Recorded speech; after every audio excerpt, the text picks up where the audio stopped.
Alright guys, let's go ahead and get started. So today, let's just jump straight into the last session recap. We're a little bit behind schedule usually on the streaming.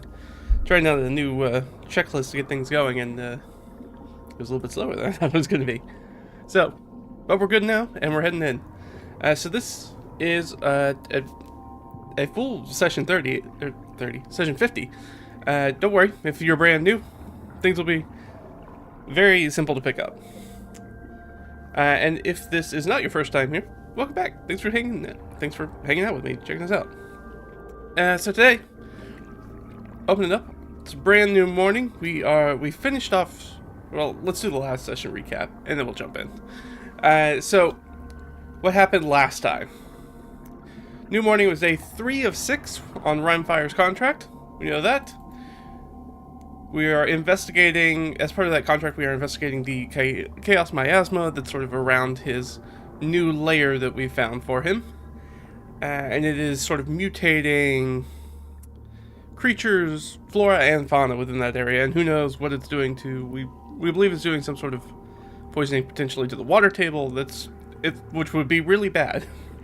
So we've been going off to investigate it in and out. It's kind of poisonous, but we've got some face coverings that kind of help us get in there without being afflicted too badly. Think of it sort of, the miasma works a little bit like radiation in that in small doses it's not too bad, but hang around for a long time in very high density area of that chaos, and things start to happen to you and they aren't good. So we've been going in and out to sort of check that out, and in our last one we finally found what feels like the central point, the point of sort of origin for where this miasma is coming from, and we actually found that there are people there, but not people we were expecting. We ran immediately into some Genasi guards that were on the outskirts of what looks like a little hamlet that's been put up. It's been here for maybe a little bit, and nobody had recognized it yet. And we started thinking back to, okay, the first time we kind of ran up into any sort of corruption was way back at the beginning of the campaign, just north of where we are in Split Valley Oasis. And let me pull up the map right now. So we are right down here, we're in Rhymefire's lair, but we started off the campaign just right up here in Split Valley Oasis. And we knew that there was a corrupted water myrmidon, a water elemental, up here, and we dealt with that, and that was sort of the kickoff for our campaign. So now we're realizing that, oh, these people, this was probably the cause of that way back in time, because we also tracked this water myrmidon back all the way back to this sunken temple, water temple, which we've converted into Rhymefire's lair. Rhymefire is a silver dragonborn. Silver dragon wormling. Sorry, he's a small dragon, very young. And we found this lair we thought was going to keep him safe, but now with this chaos, corruption, realizing that that's actually sort of a bigger issue that we need to deal with. So, been running in and out there. We found the center. We ran into these Genasi guards. Things did not go well. We got into a fight with them. Things to know about this world is that Genasi are very closely tied to that chaos energy and that corruption. So a lot of the members of our party were very well, they're not happy to find them. They're kind of put off by them. Anyways, people got heated. Imbar threw a punch. Ott started firing arrows. It went poorly. We killed just one person. The other two, everybody else ran away. We did kill one person. And Imbar chopped that person's head off. Anyways, or sorry, only one survivor. Anyways, we took the bodies back to the hamlet. We met with a number of them. We did actually pass some checks. We did some persuasion. We actually tried to talk to some people, trying to figure out what was going on here. We did find out that it's mostly Eladrin here, that we have some Genasi here, and a few Cords. So we know that these people are coming, are extraplanar. They are not from the material plane, and they're showing up here, and we're pretty sure they are from sort of the equivalent of what the Feywild is in this world, which is closer to sort of the source of interplanar corruption, closer to the Chaos Forge. And so they're in that direction. And they have come here. We went through, we explained everything, but they have come here because they're creating a wildlife preserve for extraplanar hunters. So this is supposed to be sort of a big game safari kind of thing, which instead of going to, say, Africa to do something like that in our world, people from other planes are jumping into the material plane so they can come here to do that and hunt in the jungles and hunt all those sorts of things. So panther, small elephants, sloth, capybara, tapirs, all sorts of weird stuff that kind of run around the jungle areas. Probably lots and lots of monkeys too. And so that is what they're doing. And so we got that information. We kind of accidentally told them about Rhymefire before we learned about that. So now we're pretty sure that that's sort of like ticked their ears up when they heard Rhymefire and learned that there's a dragon here, because that will bring big money for big game hunting, because everybody is going to want to hunt a dragon, especially a small dragon, which will be easier to take down. So we're like, after that we realized we tipped our hand, and that was a very bad thing to sort of say out loud. And now we're like, all right, well, we have to get these people out of here, essentially. Yeah, and the Genasi picked up that Leah was not thrilled once she realized what's going on and what she had said. So we made the trek back to Rhymefire's lair. We checked to see if we were followed by anybody from the Fey Enclave. As far as we know, we weren't, but we didn't pass our check, so we don't actually know that. We explained the situation with Rhymefire. He gave us our contract payout, which was really to find the source of the miasma, which we did. Now, we don't know the specific source. We think that there is either a rift or a portal that they're using to hop back and forth between these planes. And that is probably the sole actual cause of the corruption that's happening, of this chaos corruption. But we don't know for certain. So we took a long rest without issue. We had a long conversation. We're like, okay, what we're going to do is we're going to fly back in, and we're going to bring everybody. That includes Rhymefire, that includes Veer, his kobold dragon shield servant, and we're going to try to dispose of this enclave and like shut down this rift or portal. That is our plan for today. We're kind of making an assault. We're going to assault this hamlet and drive them out of here, because it's not going to be, number one, it's not safe for Rhymefire. Number two, we know that this chaos corruption is making people sick, and it's doing all sorts of weird stuff to around the area. We ran into some mutated ettercaps and giant hornets and things last time that have been taking over parts of the jungle. So we're trying to get everything kind of set back to zero. We're trying to bring things back to normal, and we think by dealing with specifically the portal, that will do this. And we do know that they are trying to set up things, as we found the totem perimeter, that they are trying to limit the chaos miasma influence. So they are kind of, in the most basic way, trying to stop their own corruption. So we're thinking if it's a full rift and we can't close it at this point, we can at least maybe try to figure out how to set that totem perimeter just only around the rift itself, so it's not actually seeping into the ground, seeping into the flora and fauna around this area, getting into the water, and making people sick and mutating things as it's been doing. So we're trying to undo that, or at least stop that from growing any further. That's sort of our plan.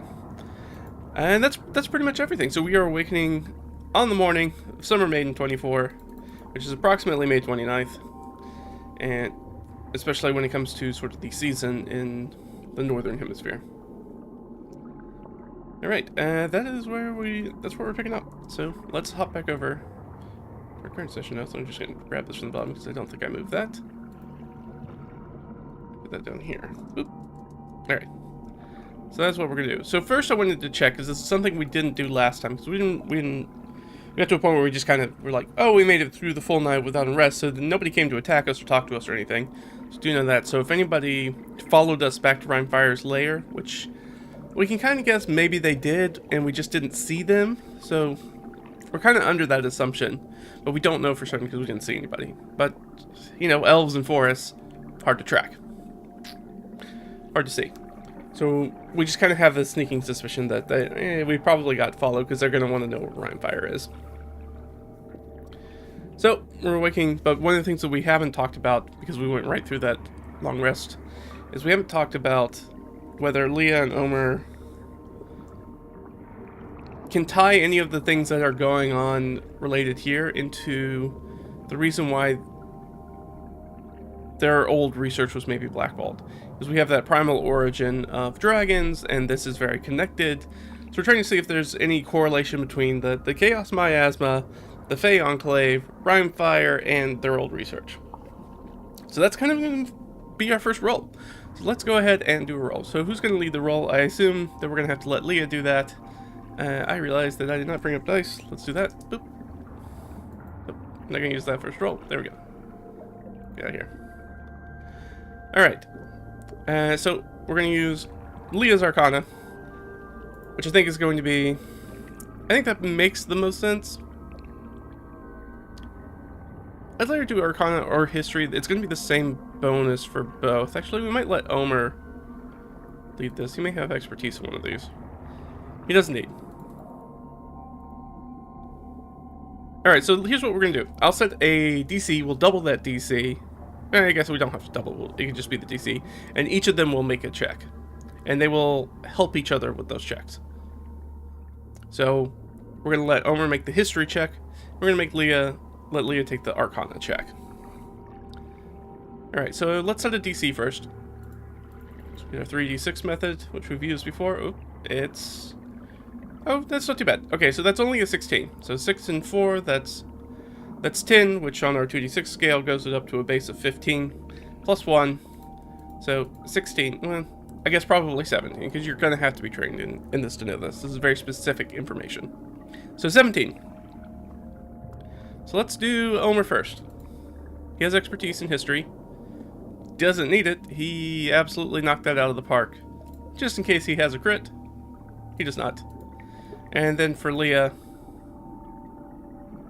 Leah will also pass hers. Okay, so we got the pass. Which means that we know for certain either yes or no there's some sort of correlation between them. Now we just have to ask the Oracle. Oracle, hey, Oracle, cool GM Oracle friend. Is there... Do they discover some sort of correlation, clear correlation between any of these things?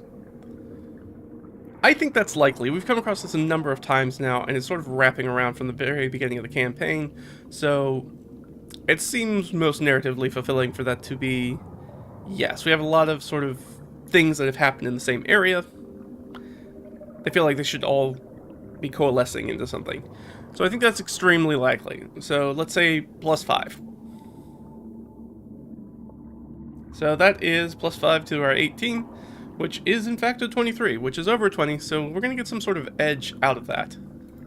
So let's go to Oracle, back up here at the top. So anything that's 11 plus, of course, with the Oracle is a yes. Anything that's 10 or lower is a no. And 10 or 11, there's some sort of interrupt that happens in the process of trying to figure this out. But we rolled 20 and above, so we're going to go with yes plus some sort of edge. All right, let's roll a couple, in case one of them doesn't work. So a 2 and a 9. We'll kind of pick whichever one maybe kind of works the best for our situation. New plot thread. Well, I'd rather not do that. Ooh, 9. News of a remote plot change. So it wouldn't really be news. It would just be us maybe deducing something about the plot. Yeah, so we've got a number of plots here. Yeah, let's look at our plots. Lots of rumors. Here we go. So we've got a number down here. So we've got 15-ish plots. Let's go with the 1d4. That's right, I forgot that I redid this. That makes things a little wonky, but that's okay. Alright, so let's roll a d4 and see if it's one of these top ones. 2. Hey, research on the corrupted water myrmidon. Something related to this. Find out how it became corrupted. Okay, so we are 100% certain, based off of everything that we've learned right now, that original corrupted water myrmidon plate, the corrupted water myrmidon that we got the corrupted plate armor from, was most assuredly done by this. So we have linked those together. So we found out how it became corruption. And so we now know that it was corrupted by, we're just gonna say, let's say Eladrin. Enclave slash, we're gonna say wilderness. Or we'll say hunting preserve. We'll say extra planar hunting preserve. So this is apparently something that's been going on at least for a little bit now. It's been a minute. We've been in Split Valley Oasis in the general area between that and Carjuntan a few times now, and we know that we caught up with Omer in Split Valley Oasis at the very beginning of the campaign. That's why we came here, because he's one of our old academic research partners, and he was specifically here trying to figure out the corruption issue. And so that is 100% solved. So we have solved that. It was like, oh yeah, that's absolutely what's happening here. There's no doubt within either of their minds. Do we get any additional info out of that? So we know that that's related to Ramfire's lair and potential corruption. Where is that down here? Is that down here? Yeah. So we did indeed find the origin. But we have not stopped the corruption. And I forget what the... I know there's a keyboard command for strike through, but I don't remember what it is. And let's go with format. Text. Strike through. There we go. So we gotta stop the corruption. Yeah, let's just ask. Do we get is it tied to anything else? Let's just ask the Oracle. I think +3. I think it's still likely that it could be corrupt or connected to something, not corrupted to something, connected to something. 13. Okay, so that's a yes. So let's roll another d4. For what sort of plot? 3. What's our number 3 plot? Kind of up here. Why were Leah and her colleagues discredited? That's sort of the big one. That's sort of the big overarching campaign plot. So it is connected to this. So I know the Fargrim betrayed them as part of the research team. So this is connected to Fargrim.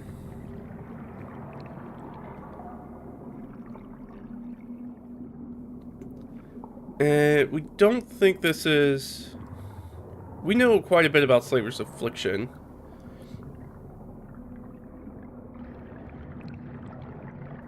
We know it's transmitted by air, which we know the miasma is in the air. So let's ask. That's a good follow-up question. Or maybe that's more of a medical question, I think. So let's go. Let's give one of our other NPCs as they're sort of talking it through. We're gonna let Jurgen do her medicine check because I think she is by far the best in medicine.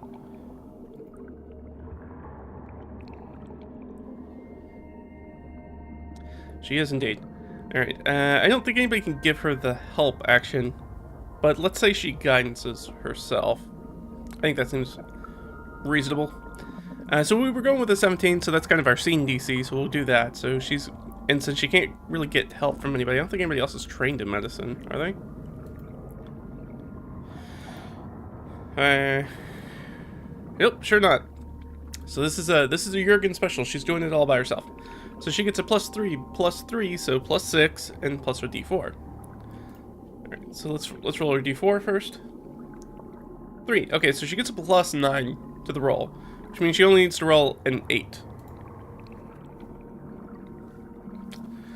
So Lee and Omer kind of sit down with Jurgen, and they're like, so I don't know how much you know about Slaver's Affliction. It's something that's kind of happening in Carjuntan and the area, but we think that this might be, we know that Slaver's Affliction is past the air, turns people into these weird sort of, or is a comorbidity with sort of whatever is turning people into these husky zombie sort of creatures. And they start kind of giving her some specifics about Slaver's Affliction and what they know sort of historically about chaos corruption as academics. Trying to ask her, hey, with everything, we're going to give you this information, does any of that sound relevant to kind of what's going on? Does that sound reasonable? Do you think that these things are well connected? And she goes, I don't really know. Because she hasn't seen Slaver's affliction. Really. She kind of showed up. Oh, you know what? She was sort of captured in the... No, but that wasn't with Gimblesman. Sorry. No. When we found her out, she was captured, but not by Gimblesman. So she's like, it's an absolute possibility. Maybe if we took it to... what was your other friend's name? Dorn? Oh, Delg. Yes, Delg. So we do know that Delg is sort of a barber surgeon. He sort of was our stand-in healer for a while. Not a combatant. Jurgen's a much better combatant and a magic caster. But he is sort of a more medical science person. She's like, yeah, maybe he would know. Maybe he's from Carjuntan, right? He's going to have more knowledge about what those things are and whether they're connected. And they go, yeah, I guess that makes sense. Since she didn't pass her check, she can't really give them a definitive yes or no. So we'll just put that in the notes that...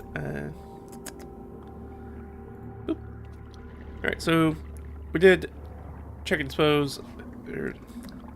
Correlation between the Fey Enclave Empire and their old research. So, what we know for certain is that this chaos is definitely the source of the water Erdon's corruption. We know that for certain. Hey, how are you doing? Nice to see you. So then, we know that's definitely the source of the corruption. May not be related to Slaver's affliction. Plus, our buddy Fargrim. Our old friend Fargrim, who's definitely not our friend anymore. So, I think for this, let's say Del has the potential to give us a better yes-no on that.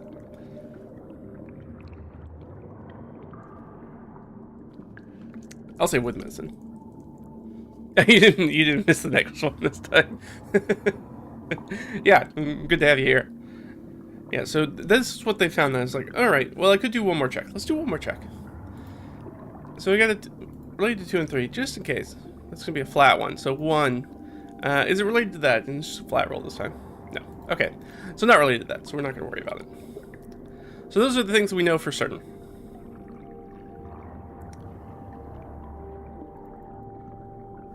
Just gonna move this here. So they wake in the morning. That's what they learn. I also put down a note here for later that I need to do once we get back to SVO. Where should we put that? Split Valley Oasis. Lee needs to send a message to her father about what they learned about the foreign faction in the ruined Oasis. She hasn't done that yet, just simply because we really haven't had time. We were in Split Valley Oasis for like a night, and we've moved on. So we haven't really had a ton of time to do that. And there is probably, I think she is kind of avoiding that conversation in a lot of ways. But she's going to have to get over that. So, that's what it's going to be. Alright. So, one of the questions I do have before we get loaded. So we know that everybody has sort of these face coverings. The only person who doesn't have a face covering is Rhymefire. And so I'm going to give Fear the opportunity to try to come up with something that's going to be a Rhymefire face covering. I think this is going to be a pretty difficult DC. So I think I'm going to roll 2 DCs and see which one's higher. Well, 12, that's not very high. And 12, which is the same number. Okay. So, I think he has disadvantage on the check. Because I don't think they have any very specific tools to make something quite that fits. Like, what they have is very simple kind of cloth face covering, but I don't think that's going to work for Rhymefire. So, let's see if he makes some sort of check to make something. He rolled really well. Kobolds are sort of crafters by nature. Let me look up Dragon Shield real quick.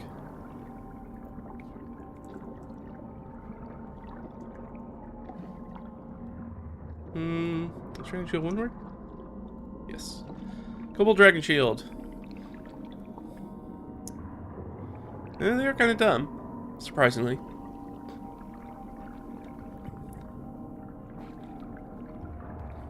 So he fails, because technically he has a -1.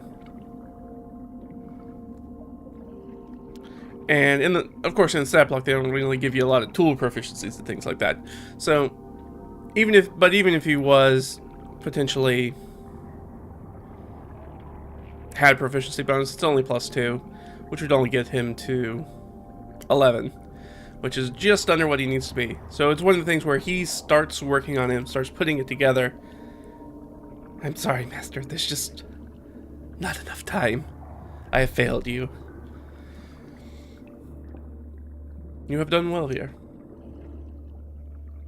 You will still be of service yet. You're too gracious, Master.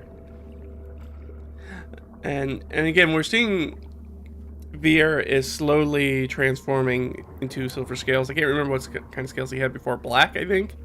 So he's got this almost like vitiligo kind of look as his scales are actively over time changing color because he's serving a specific dragon now, so it's changing to the color of that dragon. So he's probably he hasn't been with Rhymefire that long, so he's probably maybe a third silver now. So it's just slowly in like patchworks, sort of like if you've ever looked at seen a dog without a fur, like a shaved fur patch or something. You see that they usually have like a spotted kind of skin. That's sort of what he kind of looks like. All right, well, unfortunately, that means the Rhymefire's not going to get advantage on his checks once we get into the miasma, which is not great, but it's doable. Hopefully we shouldn't be there too long. You demand bloody sacrifice in face of our party's enemies for this. Well, there's probably going to be plenty of blood. And I don't think we're going to talk to them and they're going to leave nicely. Actually, I don't think we're going to talk to them at all. I think we're going to go in swinging. We know what their intent is, and we don't want to lose the element of surprise because we're pretty drastically outnumbered. Now, not all these people will be combatants, but we know there are a few combatants, even though we've thinned out the Genasi guard ranks a little bit after the last time, because we killed 3, I think. Yes, I believe we killed 3.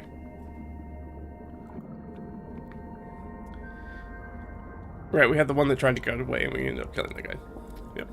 Alright, so. So Veer fails to make a face covering for Rhymefire. So the way that I'm thinking this is going to be it's almost going to be like a combat gauntlet in a lot of ways. It's probably how this episode's going to go. We've got a few different groups. So we'll see how that goes. So the first thing that we need to do is we're going to set our constitution level, and then we're going to run in, and we're going to make our assault. I think Rhymefire is probably going to take Veer in his talon and fly with him. Rhymefire is a medium creature, and Veer is a small creature, so that shouldn't be an issue. And Rhymefire should have more than enough strength to carry a kobold. So he'll grab him up in one talon, he's going to fly over. The miasma is really thick, though. So how are we going to pinpoint where he needs to go? Because he's not. One of the reasons he hasn't seen the village so far is because the miasma and treetops are so thick in that jungle area, is that from above he can't really see this sort of cluster of buildings. So we're going to have some way to signal him. Do we have something that can do that? I'm trying to think if she has anything specific. Lanterns, spyglass. Give the spyglass away, maybe.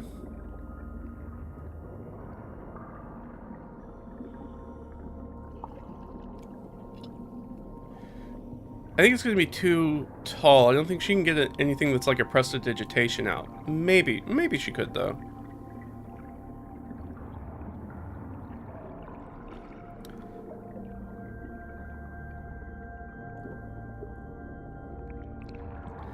That's a good question. Does Jurgen have anything like that? Could Jurgen do something with that?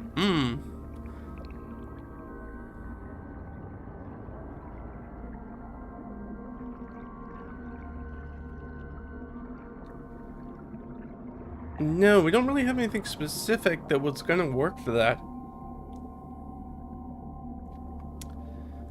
Let's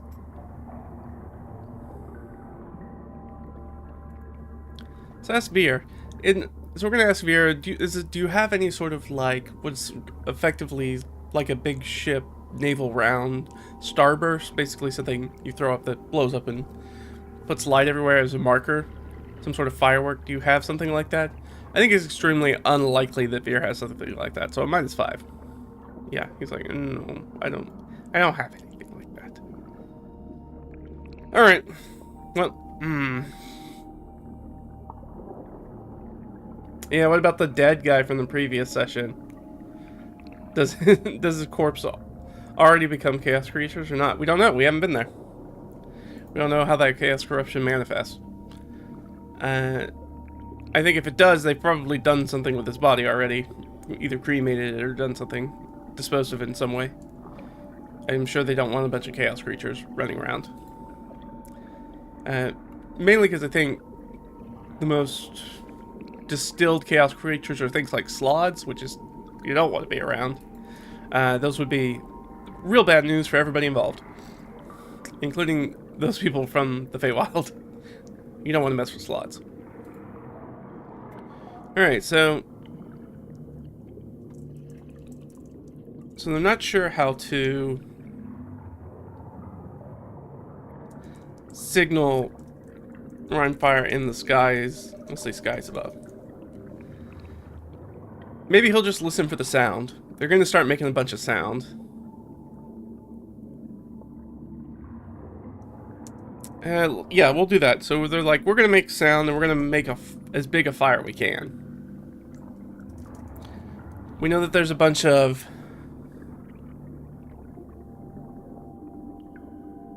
they have structures and homes in there. Those structures made in the jungle are probably pretty prone to fire.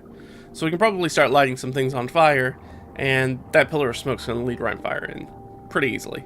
So that's probably the easiest way to do that. So that's the plan. So let's make some moves.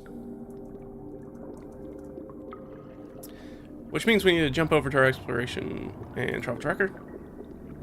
There we go. Alright, we need to set a new constitution thing. We, of course, do not have our mule with us. We do not get advantage on it. Come on, Leah. Well, that's pretty good. So this shouldn't be an issue for the party. Leah has a +1? +2. Okay, so 17. Not bad. It's a good place to start. Should be more than enough for what we're trying to do. So they exit the cave, or the cave that is Rhinefire's lair, and Rhinefire grabs Veer in a big claw, and with a big wing, takes off and flies up through the top story of the trees, and exits side, over the trees, where we can't really see them. I guess fireball every mage in any type of situation. Yeah, it is the hammer that makes all problems look like nails. So we have 0 there. Our threshold is 17, so they take off. We don't really need to worry too much about them. They know where they're going. We set our face coverings back. Now the question is like, as we're exiting and leaving off, and we're going to make our first move, let's go ahead and see how much effort it takes out of us. 2. That's not bad. So our progression is 02. Again, this shouldn't worry us out too much. But we also need to know, we're moving. Are we going to get ambushed, essentially? We don't. Now, everybody's got their head on a swivel. We're going to try to go kind of stealthily. Do we perceive anybody watching us? Ooh, we rolled pretty high. What's our DC here? Ooh, our DC is also pretty high. So, that is a full 15 plus 4, which is 19. But we got a 19 on the die. Leah has a -1. We would have had advantage, though. Has a -1, but she is trained. So, she does beat that line. So, we can just ask the Oracle. Is anybody following us? No. Okay, so whatever the situation is back at the Eladrin enclave, they are not actively following us, it seems like. We're pretty sure they aren't. Let's go ahead, since we're moving. I'm gonna go ahead and move us over.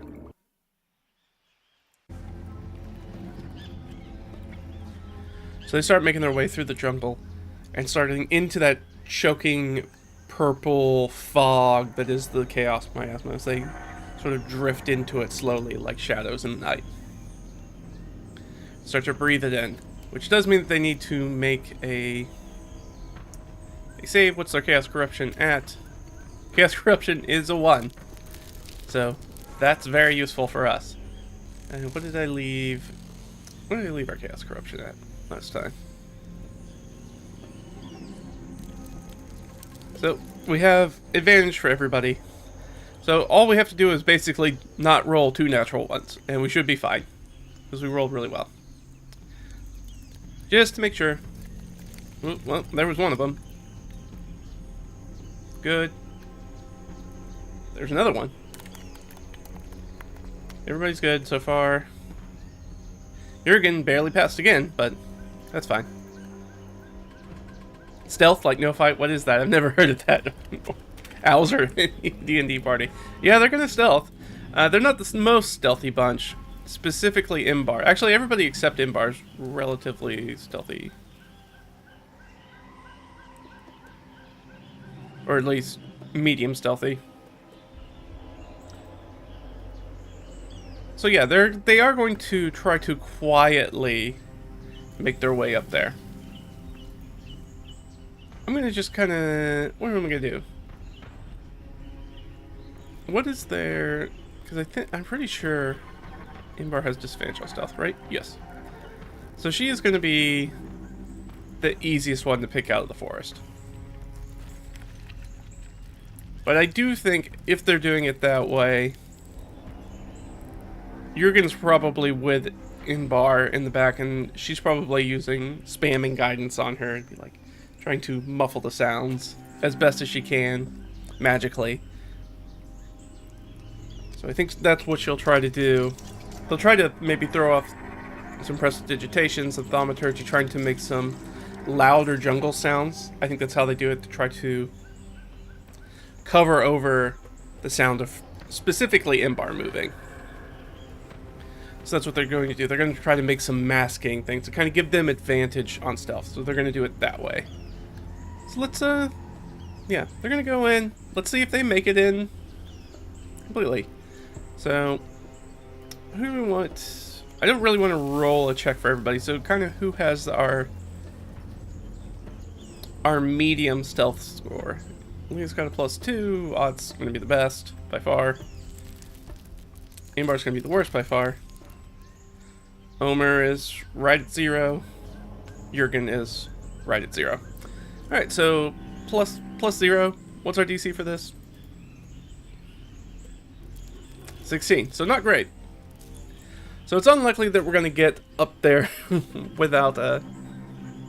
But I am going to give them... This is for everybody, so I am going to give them the advantage on the check. They don't have any bonus, but they do get advantage. And they're trying to hit a 16. Because of all the extra stuff they're doing. And we just barely got it. So we are going to successfully sneak up. I think it's mainly Ott in the front, and Ott is so good at stealth that she just kind of disappears into the jungle in front of people as a scout. And she kind of picks a path. Once they get closer, she kind of moves off the sort of wider paths, patrol paths and things like that, and finds lower areas, little ravines and gullies and things like that, where she can kind of slip by in a way that reduces the amount of visibility that they have, and also using that sound to cover them. So they are trying to, they do somewhat successfully sneak up. So they sneak up to the edge of camp. We do know this. So they sneak up.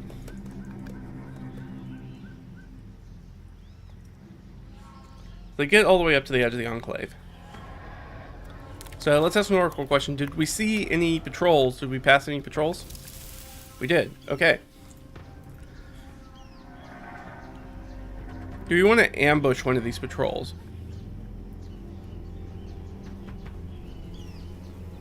I think they have this very quiet conversation as they're sort of hunkered down on the edge, the tree line around the enclave, trying to make this decision. Do we try to get one of the patrols that's going to have most of their fighters in them? If we can grab one of these patrols and take them out, we're going to have a much easier fight going forward.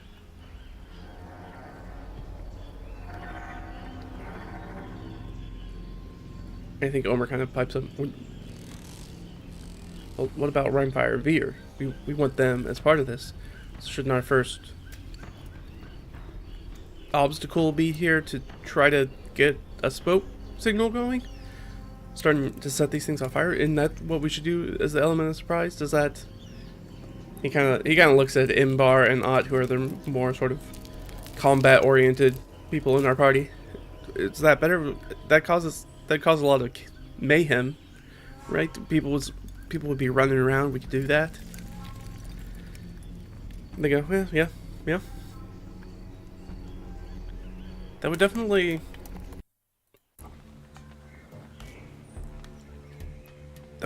give us the element of surprise and cause a lot of, unfortunately, chaos of people running around if we start setting things on fire.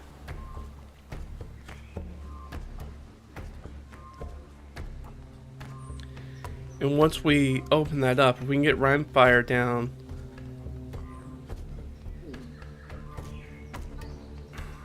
well, his breath's not going to help set more things on fire. But maybe it'll be enough shock to drive them out of here. If we can drive them out long enough, we can find out where the portal is and shut it down. And that's sort of our primary attack, our primary mission, right? Everybody kind of knows, yeah. So what do we do? Do we take out the platoon? These guards running around, or do we rush in and start burning down buildings and try to find the portal?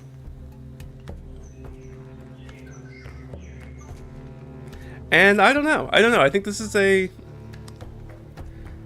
individual thing. I'm just gonna give each one of them a vote. It's hard to tie it to a check, like an ability check, because I don't think they have enough information to really be like, this is what would be the most wise or the most intelligent thing to do. I don't really think that they have that. Maybe Imbar does, maybe Ott does. But usually to sow chaos, the first thing you do is start lighting things on fire, and people start running all over the place because fire. So let's just roll it. So highs are going to be, let's say if we roll high, it'll be a fire. So what does Leah think? Leah thinks we should set the fires. We're here to look for the portal. It says we should set the fires. We're looking for the portal. Imbar says we should set the fires. We're looking for the portal. Omer's like, hey, I think maybe taking out the patrol is the better idea, because I don't want to get pinchered in between, stuck between of raging fires and people with weapons. And Jurgen is absolutely against the fire option. She doesn't really think it's a great idea. Maybe for the same reason, maybe because she doesn't know how it's going to interact with the miasma, if it's going to make things even harder to breathe when they're in there. And again, they don't know what sort of rift they're coming through. They don't know if there are people on the other side of this rift or portal who will immediately hop out and start helping them. But they are downvoted. So, chaos and chaos energy fueled plays. Yeah. Yeah, we're going to try to bring some chaos to the chaos. Alright, so they've decided, alright, we're going to try to set some places on fire. So they start... I guess there are a few of the party members who have the ability to do things. They can set fire at long range. Leah can set fire at long range. Ott can do fire arrows. Imbar can do fire arrows. Omer doesn't really have anything that's going to be helpful here. He's not really that kind of guy. Yeah, he doesn't really have anything that's going to be super helpful here.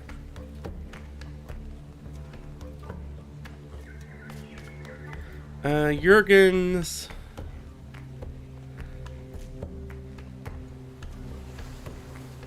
No, she's not going to have anything that's going to be super useful here either, I don't think. Unfortunately, we don't have Fireball. It would be a great time for Fireball, but we don't have Fireball. Does Leah have a bigger fire spell she could use? She could use a grease spell.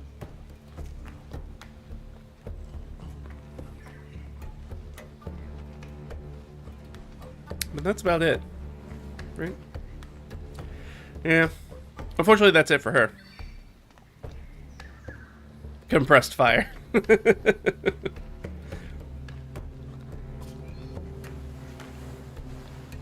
What is... I'm gonna look this up real quick. What is the range on grease? Because I'm thinking that we are probably... They're gonna get... Yeah, 60 for grease. So I think that they're gonna start as far away as they can, which I think is 120 feet. Because I think they'd like to stay within the tree line if they can. And get things going crazy before they hop in. So here's a question. Are they within firing range and still in cover? Yes. Okay, so they're in a position where they can just kind of open fire from where they are. So they quickly, let's say they use some oil and they set up, tear some strips of cloth. They light up the tips of their arrows for Imbar and Ott, and they've got a bunch of huts that are kind of on stilts here, and they're just going to each kind of aim at a different one and take shots. We'll just roll them. I mean, they basically need to hit a 10, so I don't think that anybody's really going to miss. I say that, and then we have 2 misses. Alright, but who's the last one there? Ott technically gets 2 shots. So Ott will hit with 1 shot, and Imbar will hit with 1 shot. But Leah completely messes. She is... I think it's just nerves. She's super apprehensive about this. She's got a lot of anxiety. Her hands maybe a little unsteady when she's trying to do her somatic components. Maybe it just fizzles in her hand. It doesn't really kind of go off. She doesn't do the spell correctly. She's got the jitters. But arrows start to fly through the air in the early morning. And they slap into the sides of buildings, into their nice roofs. And does anybody notice? Yep, people sure do. Alright, well, we're going to go ahead and go directly into initiative then. Yep, we're going to go into initiative.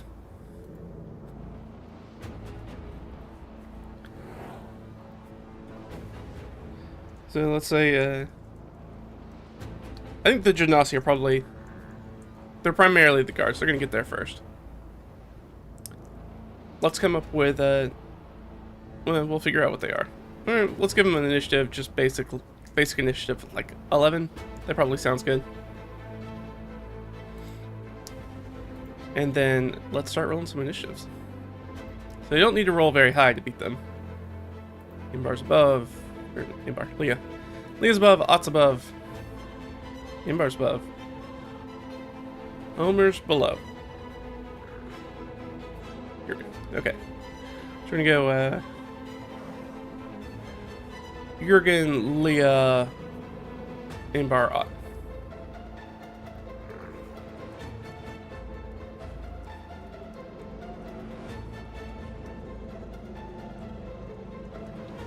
You don't see. Bummer. Right, and she does have Igni. Actually, this is incredibly good use for Igni. So we're probably going to bring Igni into this fight. He's going to be super useful here, because he has the ability to produce flame, and he'll just light everything on fire by himself. We probably should have just sent him in by himself, because he could just fly in over everybody's head, and maybe just stealthily do it. But I didn't think about that, so my characters didn't think about that. And we're here now, so that's what it's going to be. Just curious, Leah's a high elf, right? How many thousands of years is she then? Actually, she's relatively young for a high elf, I think. Did I put her age on here? I don't know if I put her age on here. I don't. I think I've got in her other thing. She's relatively young, though. Still is a high elf. I'm not even sure. I think she's over 100 years old. But she's still very, very young. She's very much sort of a... She's essentially kind of a graduate student age. So she's in her mid-ish to late-ish 20s approximately for a human. So she's maturing, but she's still kind of a kid. Kind of inexperienced in a bunch of stuff. Alright, well, Jurgen's up. Yeah.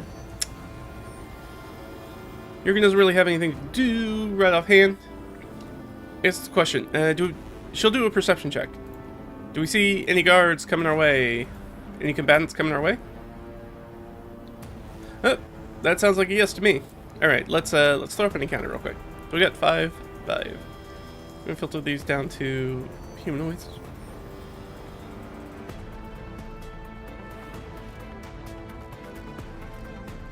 And you always kind of want to go for a hard one.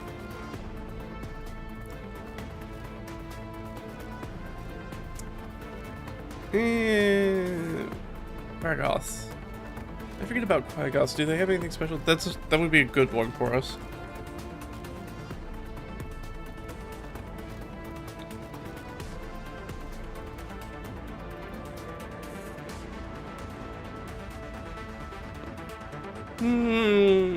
Oh, no. Maybe it's not Quaggoths I'm thinking of. Maybe it's a different creature. No, I guess it is Quaggoth. I thought Quaggoths used weapons. I guess I'm remembering that wrong, or maybe that's changed between editions. I thought they used weapons, though. So let's find something else. Nazi spawn. You don't see brood guards.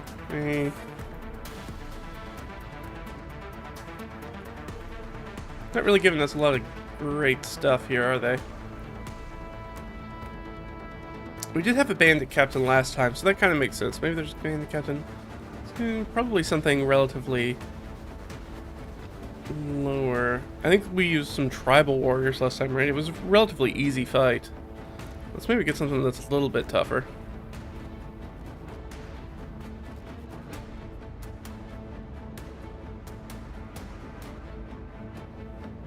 Yeah, some hobgoblins sound good. Bandit captain with some hobgoblins. There'll be a buttload of hobgoblins, though. Alright, so, up to 13. Now, we know there's not that many people. 2,000, you would say, at least then. Yeah. The thing is that it's weird about elf aging in D&D, because any long-lived races, they say, or species, they say still mature at the same rate as humans, so they basically reach their 20s and then just live forever, kind of. Which is kind of weird. Instead of having them be like, oh, well, instead you have babies that are still babies for like 100 years. Which makes sense. That would be a pain in the butt that nobody would want. Alright, so yeah, let's go with that. Let's go with our bandit captain. How many hobgoblins? 12 seems high. We know there's not that many of them here in general, right? Let's go back to our last issue. Alright, actually it's on the map, isn't it? On the map? I didn't put it on the map. It's in the Yeah, there's only like 45 people in this hamlet. I think that there's maybe 20 combatants left. So this would be most of the combatants. So let's maybe choose somebody that's... You know what, let's choose some Eladrin. Let's do some actual Eladrin. I've changed my mind. I've changed my mind. Let's do some actual Eladrin here.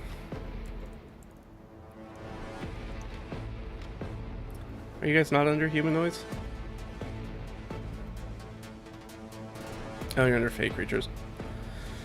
Ooh, those guys are real tough. You know what? Maybe that's a boss guy. Maybe we don't do that. Humanoids, there's just not enough diversity sometimes. Say humanoids or fae.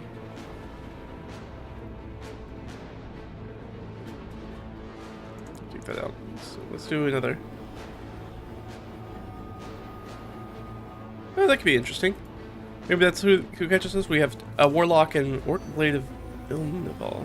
So we're gonna reskin those a lot. So we're gonna have a Genasi, maybe warlock that comes in, that goes under an archfey, comes in and starts blowing stuff up, and our orc blade. I don't know anything about the orc blade.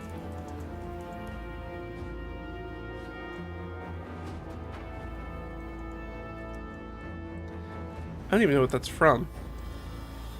Why is it not pulling up anything for me? Why is it pulling up anything? So, let me see what this is.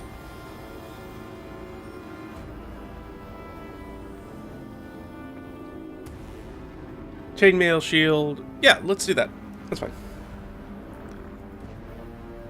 Yeah, and that guy would have actually had a worse AC. That's okay. And a warlock. The archfey. There we go. Alright, got it. Perfect. That took a little bit longer. Understandable part, but I mean, the elves is a carefree race. That sounds about right for me. Yeah. I think so. But the take-home point is that she's relatively young and still kind of all over the place. They have a pact with an archfey, which makes sense. All right, that's it. So we're off. So we see as they're firing off, and they're getting ready to do maybe like another salvo of fire arrows and another firebolt. Jurgen sees these two figures turn, look in their direction, start moving towards them, pulling probably a, let's say, a wand, and the other one's pulling a sword and is heavily armored. Sword and shield and is heavily armored, and starts running in their direction. It is her turn. Jurgen, what are you gonna do?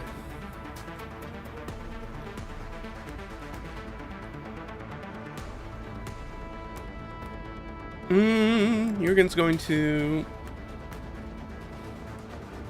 Maybe she'll just open up with the Starry Wisp. I think that sounds good. Yeah, 60 feet. A good question. Are they within 60 feet yet? Yes. Alright. So she will use Starry Wisp. Launch mode of light. One creature, 1d8 radiant damage, which is going to be 2d8. Emits dim light. Can't benefit from cover. Or benefit from the invisible condition. Jurgen's a pretty wise cookie. And she knows her spells, so I think that she will shoot that at the warlock. Because she doesn't want the spellcaster to go invisible. For sure. And I think it's just range attack roll. So as this guy's charging in, and she misses. Well, that's alright. It happens. What are you gonna do? She takes a shot and she's like, we got... If she was in the military, she'd be like, contact! But she's not. So let's go ahead. I'm gonna put the warlock there up, and then we've got the on the ball. And the warlock has 67 hit points, and the orc blade has how many hit points? Ooh, 60. Warlock actually has more hit points. That's interesting. Homer, not on Mary. Ah! I believe you've done this. There we go. Alright, so Jurgen fires off their starry wisp. It kind of misses off, goes wide. She's like, well, we've got incoming. And that's her turn. I don't think she has anything else she can really do. She puts her shield up. That's about it. Leah's turn. Leah sees these people coming in. She sees the warlock running in. She sees Jurgen take a shot at her, and the warlock kind of dodge and duck out of the way as they're brandishing their wand, running in their direction. What is she gonna do? Well, they are running, so yeah, she'll cast. And we said they're within 60, so she's gonna cast Grease. She's gonna try to grease them up. Not in that way. Really, it's just as I said it. Gosh dang it.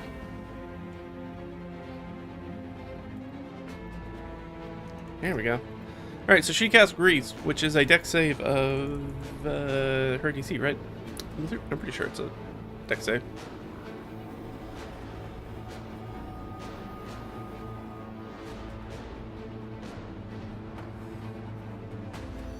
One of the things that I don't like about, and I was discussing this with my other game last night with the Artificer, is that they knew, specifically the new Grease spell says it is non-flammable, which I think is real BS, because that's one of the whole points of using Grease, especially as a low-level spell, and as a sort of iconic D&D spell, is that you kind of set things on fire with it. And as I've already done that in this campaign before 2024 came out, I am going to ignore that part of the spell. So she's going to throw some grease, and they're going to have to use their dexterity saving throw. Alright. So she shoots out grease. Her DC is 14. So what does our warlock roll?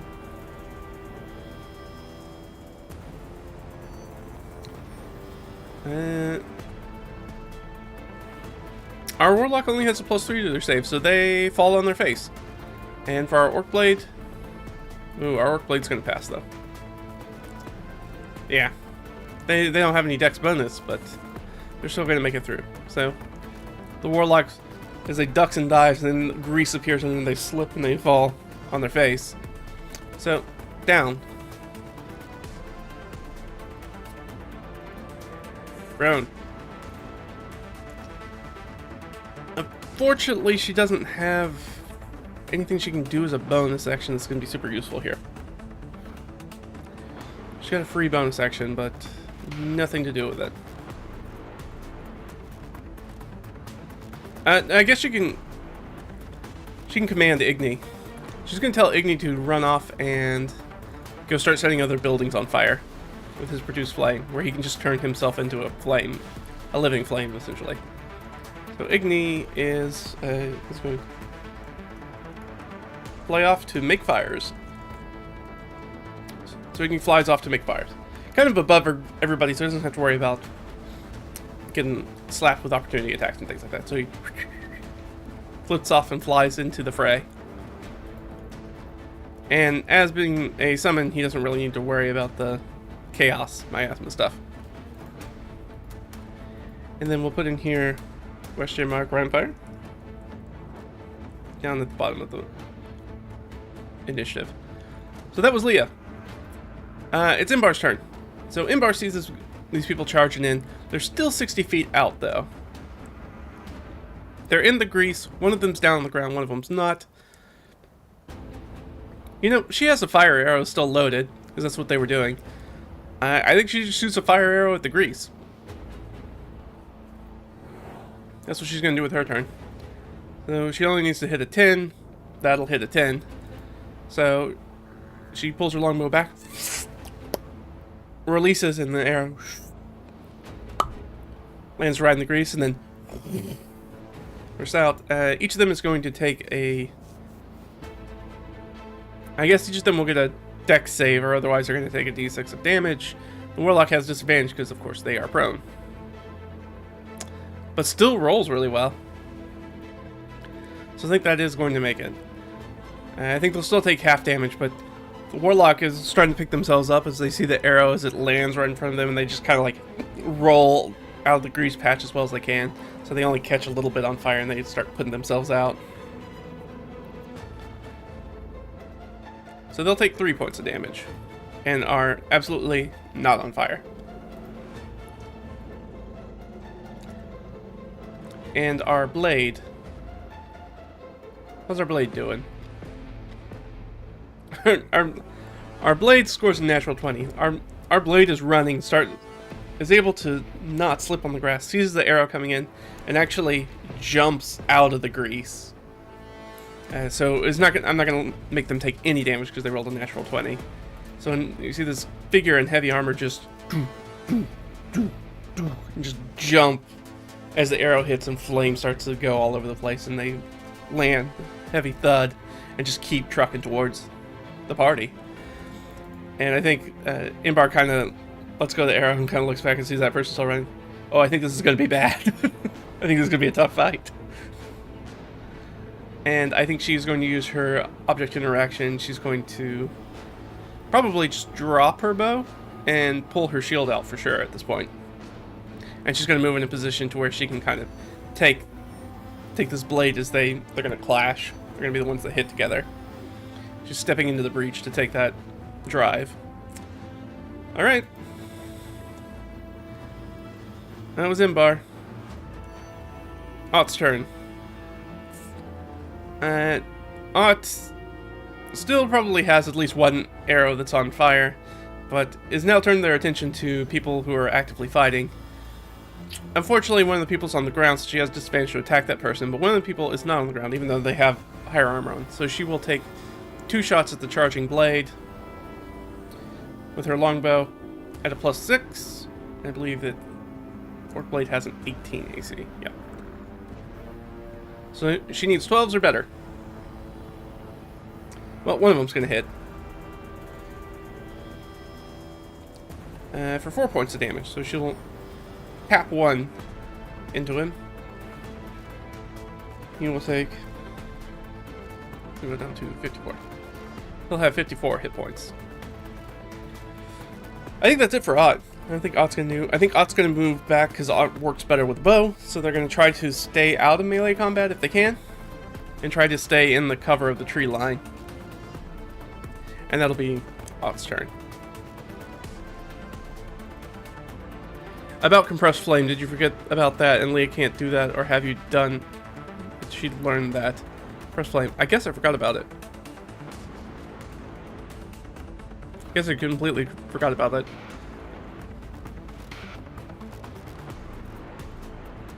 Yeah, I don't think she doesn't have anything that's going to be able to provide enough flame to do something like a compressed flame, I don't think. She doesn't have a big enough flame spell. Alright, Warlock's first. Warlock is going to probably get up. Well, actually, maybe not. If they're staying at range, they might stay prone, because it makes them harder to hit. So I think probably at least to shoot things off, they're going to start there. Uses Bewildering Word twice. And they...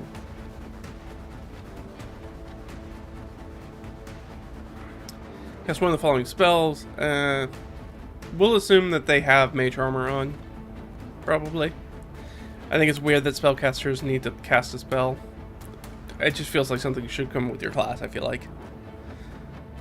Ooh, they've got a bunch of...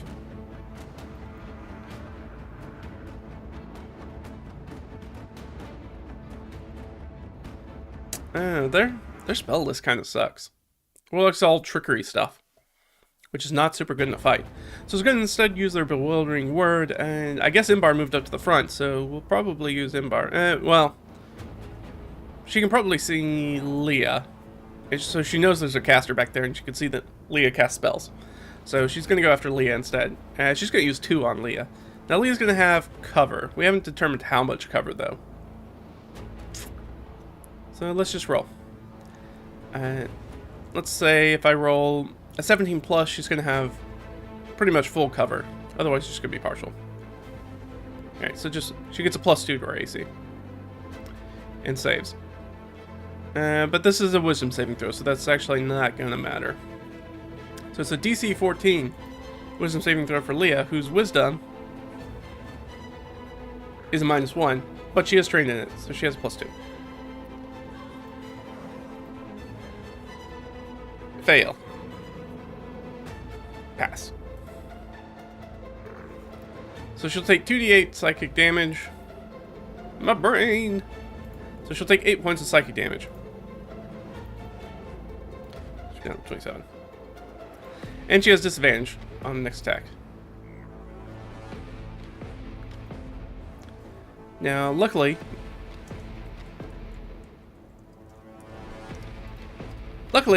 she has a lot of spells that she can cast that are saves instead of attack rolls. But that will be very bad for people like Odd and Imbar if the Warlock decides to target them, which probably will. But kind of wants to neutralize the caster first. That's it for them, though.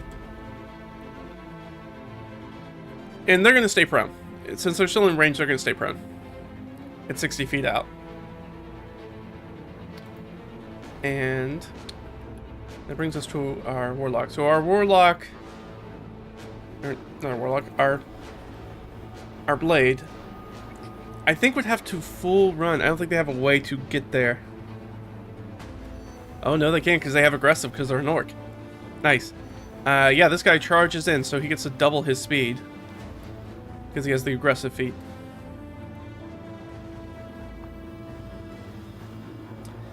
And is going to charge immediately in and is going to make a multi-attack.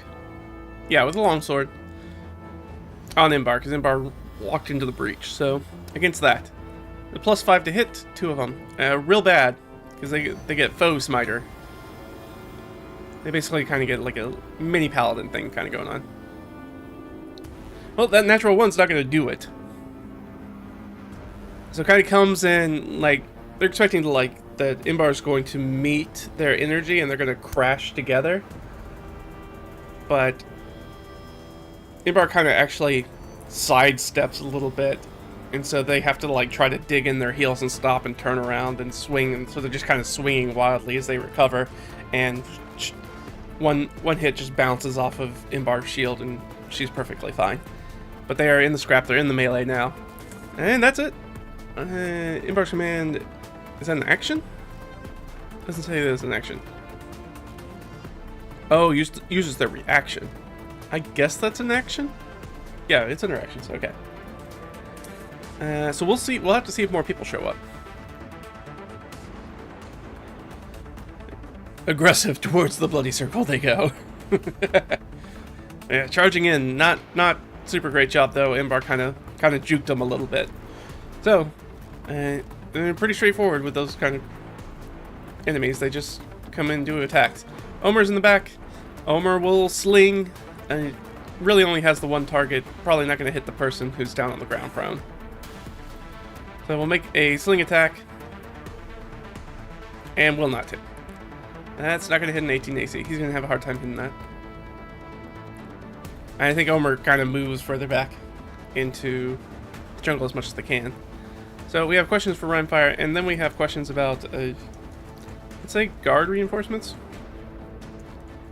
As other people sort of run in.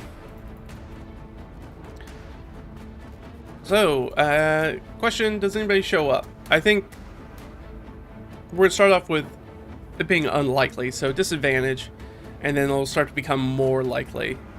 So does anybody show up? That's still a yes, though. Alright, so we have some guards show up.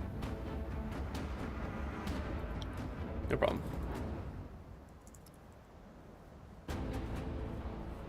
And let's get a good thing in here. Alright, so this is kind of a medium fight, so let's add some guards.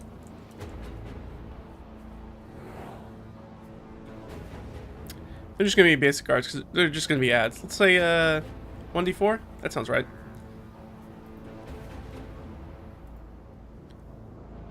Four, okay. So 4 guards.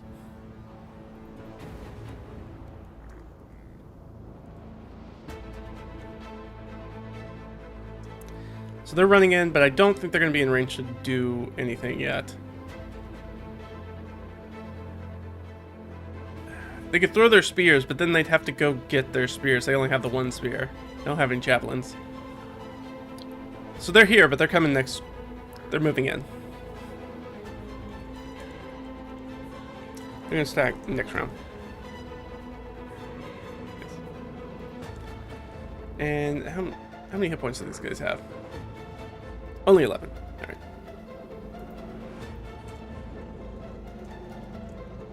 And so the longer we stay in this combat, the more guards are going to show up, which is very bad for us.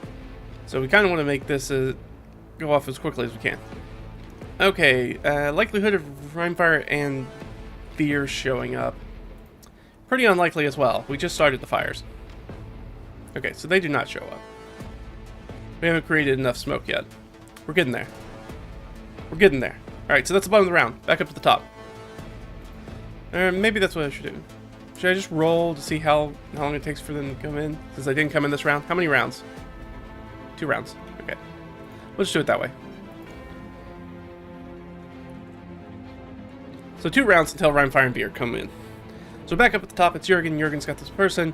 We've got the blade that's swapping blows with Imbar. We've got the warlock who is prone out in the burning hamlet now, who is trying to take pot shots at Imbar. They're doing a little wizard's caster duel, swapping spells back and forth. And that's kind of where we are. And we see some more guards that are rushing into the fray.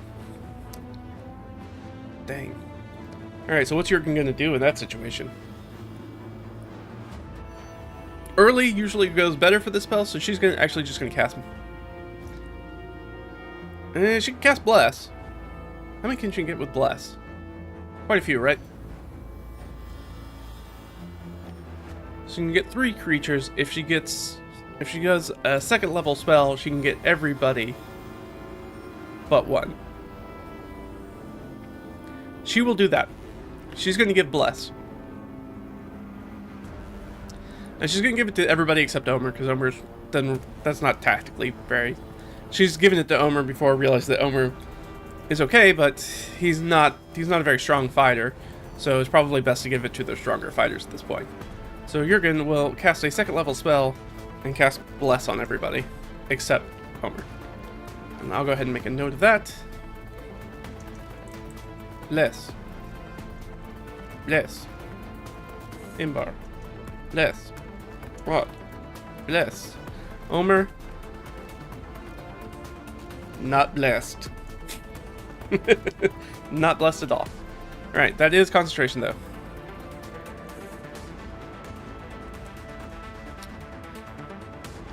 So that's hers, and she's going to move back as well. They don't want to get caught up in the melee between Imbar and the Orc Blade. Or this... We're going to say that's an Eladrin. Eladrin? Yeah, let's say it's an Eladrin. Eladrin Blade Fighter. So she moves back. Leah's got disadvantage on her attacks, but she is blessed. So it's her turn.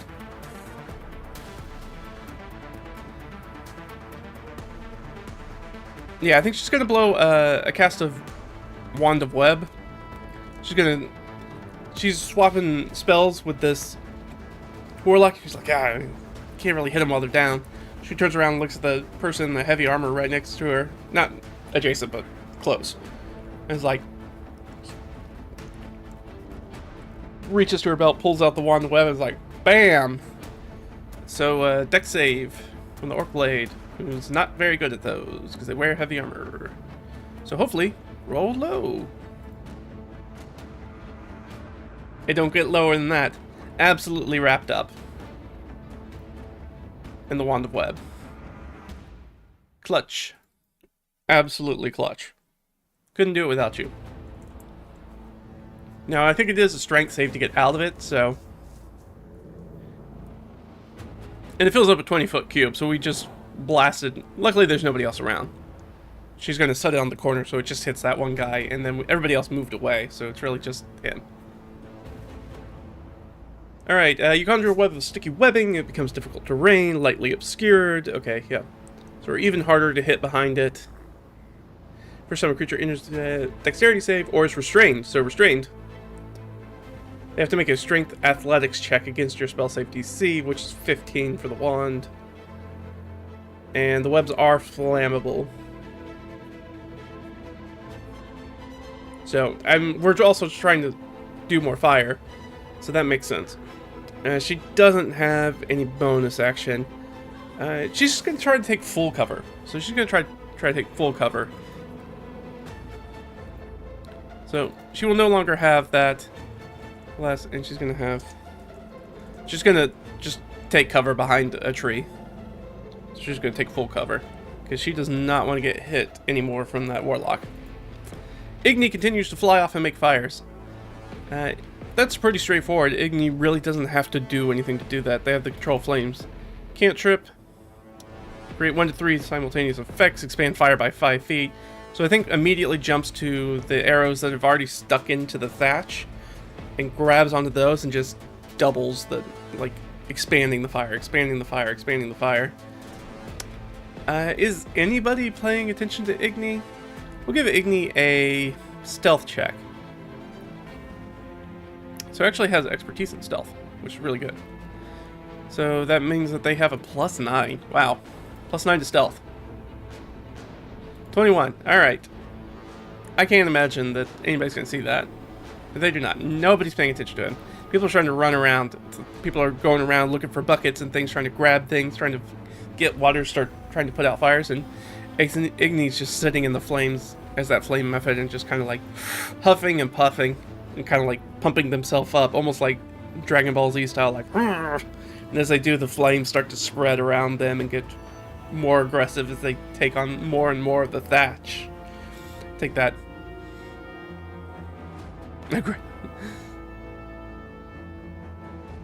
Not my phrase. There's no context to the next ones now. So that will be Igni and Leah. So Igni's off to make fires. He's doing his thing. As long as he continues to do that, we're not going to have any issues with Ryan Fire and Beer probably showing up. Imbar's blessed.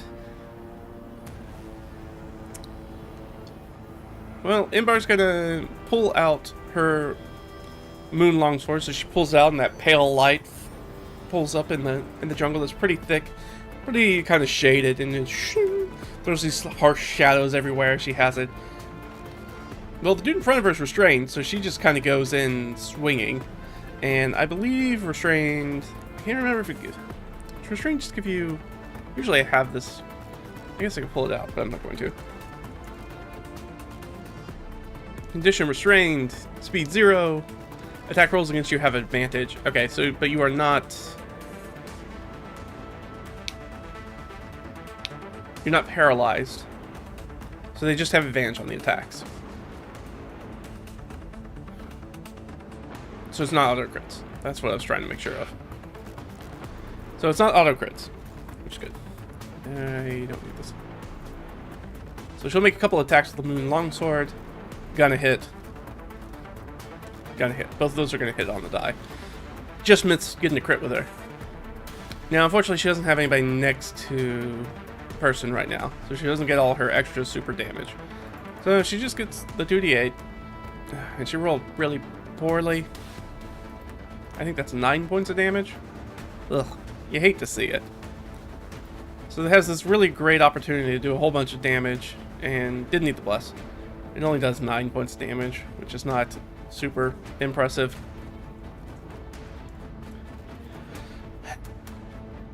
But it is what it is. It's better than nothing, I should say. That's Imbar. Imbar's going to stay in there in the fight. She hasn't been injured yet. Ought. I could move in, but she's so much better if she shoots from afar.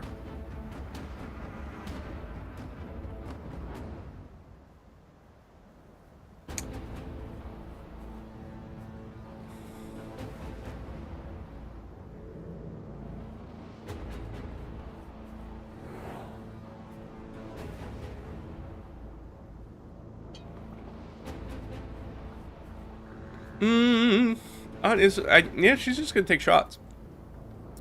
And she has advantage against this guy. He's still restrained. Alright, well, doesn't hit with the first one, surprisingly. Will certainly hit with the second one. So another 6 points of damage. She tries to pincushion him with a couple more arrows. 39. That's Ott. Oh, I forgot they had bless. Did I roll? You know, I spent all the time to give myself bless, and then I didn't focus on it. I rolled pretty low, though. I don't think on that first attack. I rolled 8, right? 8 plus... Well, no, she has a pretty high bonus. 8 plus 6, so 14. So technically, if she rolls a 4, she could hit with the other one. She didn't. So she didn't make it. Alright, well, that's odd. Warlock. Warlock's prone. Warlock sees that things are not going great.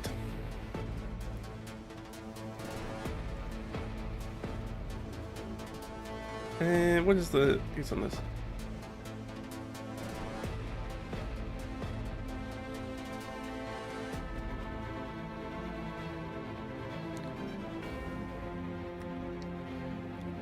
I'm just reading Dimension Door because that's what she's gonna do.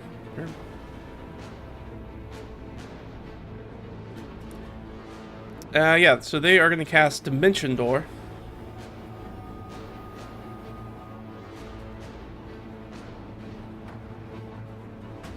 So, Warlock is laying on the ground there, and they go boop, and then they pop up in the middle of everybody else, and they flip around and they turn and see can they get to Leah because they couldn't see Leah, so they couldn't really target specifically where she was. Can they attack Leah from where they are? Yes. So they will turn around and stand up and pull out their rapier and make 2 melee attacks directly against Leah. The 1 will miss, but the 17 on the die will certainly hit. Ooh, it's an extra special one. Oop. So they do, how much is it? Is it just 1d8 plus 3? So 15 points of damage on Leah. Ow. Leah does not have a lot of hit points left. Ooh. It takes her down to 12 very quickly. So, comes in, stabs, so there's a stand, but there's also like this pounding, like, air pocket force that punches into her gut and then stabs into her. And, she's like, really does not look good. Blood immediately coming out of her mouth. She looks very bad. Alright, that's their turn, though. So they're no longer prone, but they are in... They're melee. Are they in melee with anybody else? Question for the Oracle. Potentially. No, okay. Nobody else. Just Leah. Everybody's a little spread out. So can't immediately get there. And the phrase... Why was the... Oh, it's probably the auto mod. It was probably something that you wrote that's the comment in the auto mod that probably just talked about, because I don't see anything on it from my side, so it was probably just that. Probably something specifically in the wording. Alright. Well. That's a lot of bad. The Blade of Ilnaval will need to make a strength check to try to get the heck out of this web. So they're gonna make it a strength check.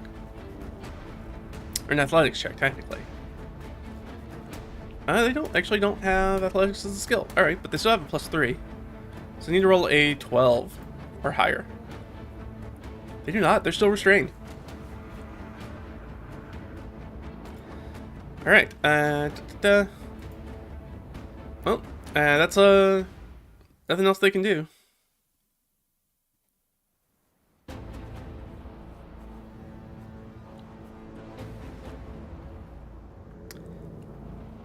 Do they try to use their command? No. Okay. I was gonna see they could try to order those guards that are coming up to throw their spears in, but they decided not to do it. They're still struggling against the webs, trying to get out. They're trying to pull themselves out of these webs. And it's Omer's turn. Omer just watched his friend get stabbed real good. He's feeling pretty plucky, though. That Warlock is super dangerous and has a weapon. The other one has a weapon, but is really tied up in these webs. So I think Omer's going to rush forward and actually try to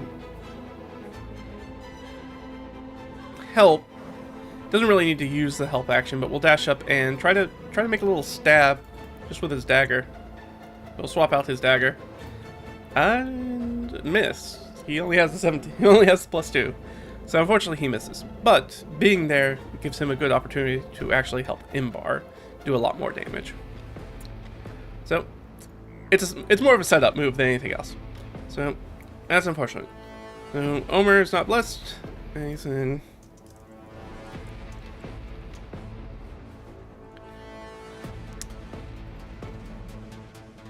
Alright, let's see. So we have guards that are going to be able to move into the attack frame now. So who are they going after? It makes sense they probably go one against everybody, whoever's in the back, which is probably Jurgen at this point. Or probably everybody except Leah. I'll try to make it a little bit more fair so they don't double up on Leah. Because Leah's doing real bad already. Alright. So we'll do this. So we'll have one on Inbar. We'll have an 11 who's going to be on Ott. So everybody's in the melee now, pretty much. Jurgen, which is not good for Jurgen. We want to keep that bless. And one who's on Homer. So they move in. Yeah, they can make attacks. So they will attack Imbar first. What are these guards? What do they do? They got +3 to hit, 1d6 +1.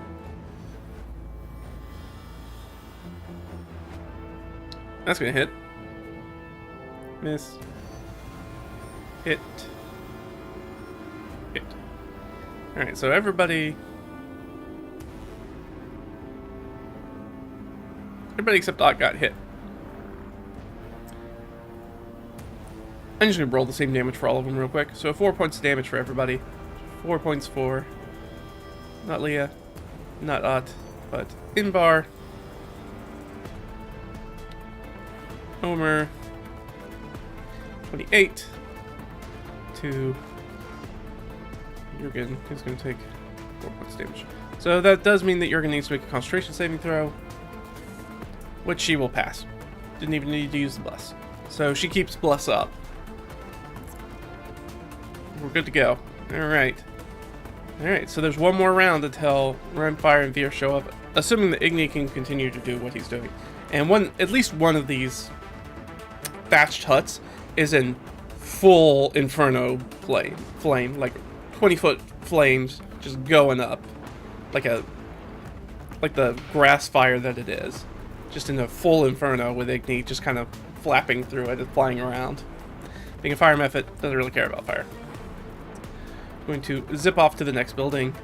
We're back at the top. Jurgen now has somebody in front of her that she's got to deal with. I guess she'll just take a swing. Yeah. So she'll take a swing, she'll pull out her spear and try to take a stab. She has +4. They're not too hard to hit though. Well, that'll definitely do it. And she does have a shield, so it's just one-handed. Okay, and does max damage. I don't think... Oh, yeah. No, she does. Alright, so... This one comes in and stabs at her with a spear, and she takes a cut, and she doubles back and then really thrusts forward and does 7 points of damage and almost straight up kills the one that's on her immediately. So they're down to 4 hit points. And that's gonna be her turn. She's not gonna have any bonus action because she's got to hold on to the bless, so she doesn't really can't use a spiritual weapon or something. No, spiritual weapon's not concentration, right? Isn't that one of the weird things about spiritual weapon?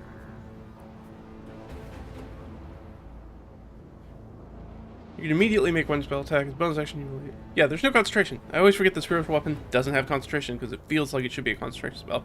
And it's a bonus action. So she will cast spiritual weapon. A hammer appears behind the guy that's on her first, and it's going to make an attack. And it does have advantage for flanking. Doesn't matter. Miss. But the spiritual weapon is live. So we'll put that down here as well.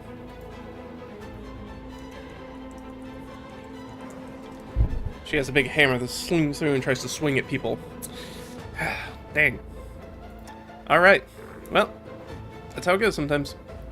Leah. Okay, so Leah is stabbed through. She does not look great.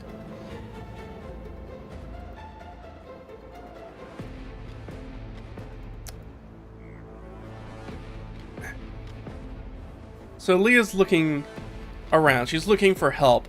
And she's holding her gut because she just got stabbed real bad. She's looking for somebody who can help her. Everybody's pretty tied up, though. Is there anybody who can get to her for, like, flanking? Question mark? Yes. Okay, well, we have a few options. Who can get there? Two. Who's number 2 in our list? Imbar. So she kind of reaches out, even though Imbar's kind of busy. Imbar! Help! And she's going to hold her action. She'll command the Igni to continue to make fires. But she's going to hold her action.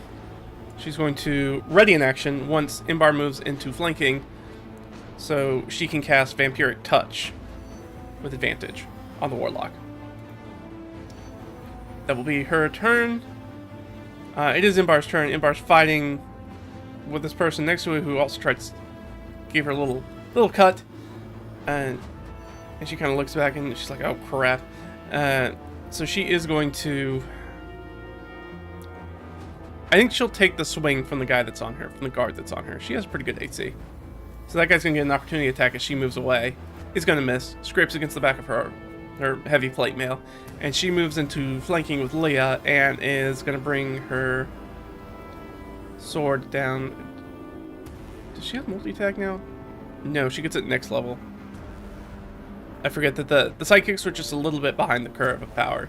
So she does not have multi-attack yet. But she is going to raise up the longsword. And the 16, yeah, 17 on the die. 17, yeah, that absolutely hits them. And now she does have flanking, which means she gets the extra... all the extra goodiness. So 11 plus 2, so she does 13 points of damage to the Warlock. And which takes us down to 51, right? 51.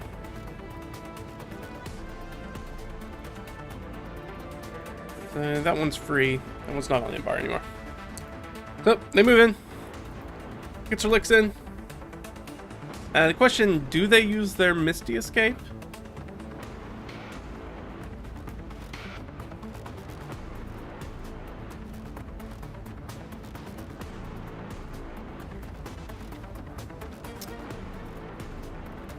They do. But I screwed up the order of things because she needs... Leah's thing goes off first because she has the ready to action. Then they're going to poof away. Then they're going to Misty Step away. But Leah's action is going to go off first. So she gets advantage and she has Bless. Didn't need it. She's going to hit. So she does her Vampiric Touch.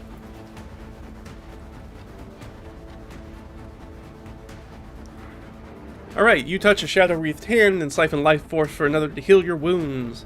Make a melee spell attack against one creature within reach. On a hit, the target takes 3d6 necrotic damage, and you regain hit points equal to half the amount of necrotic damage dealt. Until the spell ends, you can make the attack again on each of your turns as a magic action, targeting the same creature or a different one. So yeah, she's going to do 3d6 damage, and she will get half of that back as hit points. Alright, so she does 12 points of damage and gets 10 back. So let's go down here. Where's our... There we go. That puts us at 39 points of damage. And that Warlock poofs away.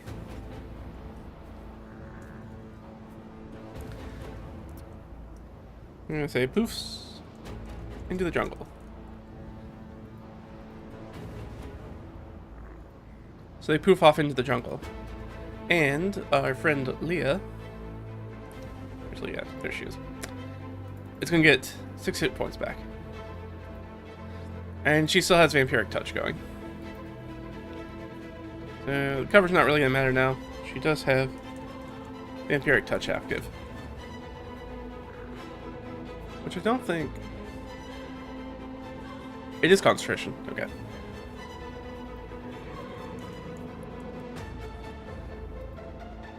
And they poof away. That was Imbar. Imbar moved, did her thing, and she doesn't have anything else to do on her turn. Our warlock poofed. Ott. Ott has somebody on her. What is she gonna do? She can try to shoot them with disadvantage. No, she's gonna try to shoot somebody else. Who's she gonna try to shoot? She sees the one that's on Jurgen is injured, so she's gonna try to shoot the one that's on Jurgen. Absolutely gonna hit. I don't think she's not gonna kill this guy. Alright. She takes out the one that's on Jurgen, shoots that guy in the back, and he goes down like a sack of potatoes. And then she has a second shot, and she will turn that on... can she see the warlock? Let's give her a perception check. She's pretty good at those. Natural 20.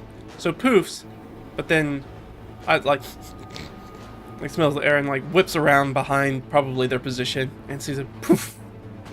The Eladrin pop back in, kind of holding themselves like, ugh. See like this dark black corruption coming out of their clothes, touching their neck, where they got necrotically touched. She turns around, she's gonna just fire another arrow into that person. With a natural 20. Alright. There we go. Oh, I forgot. Something else will happen too. That won't change what this is, though. So she's going to do 6, 7, 8 points of damage.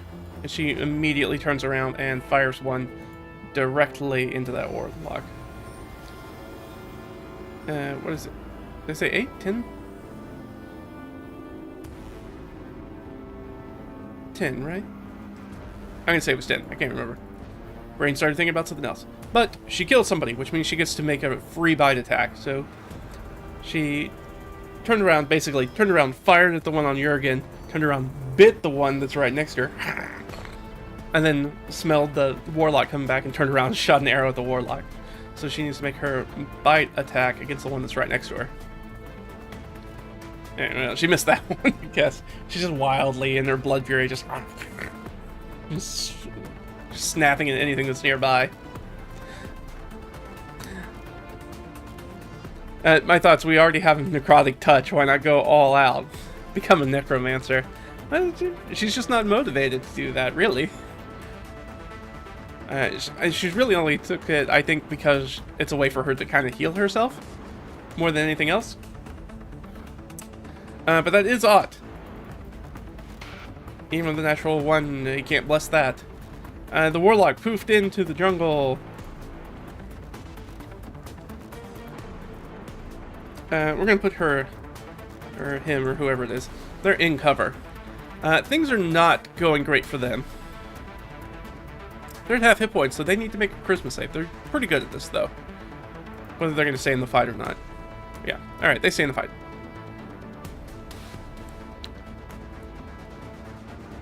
So I think they see that they're going to reach out a hand, and I think they're going to use Hold Monster on Ott, because Ott is a power to be reckoned with the bow.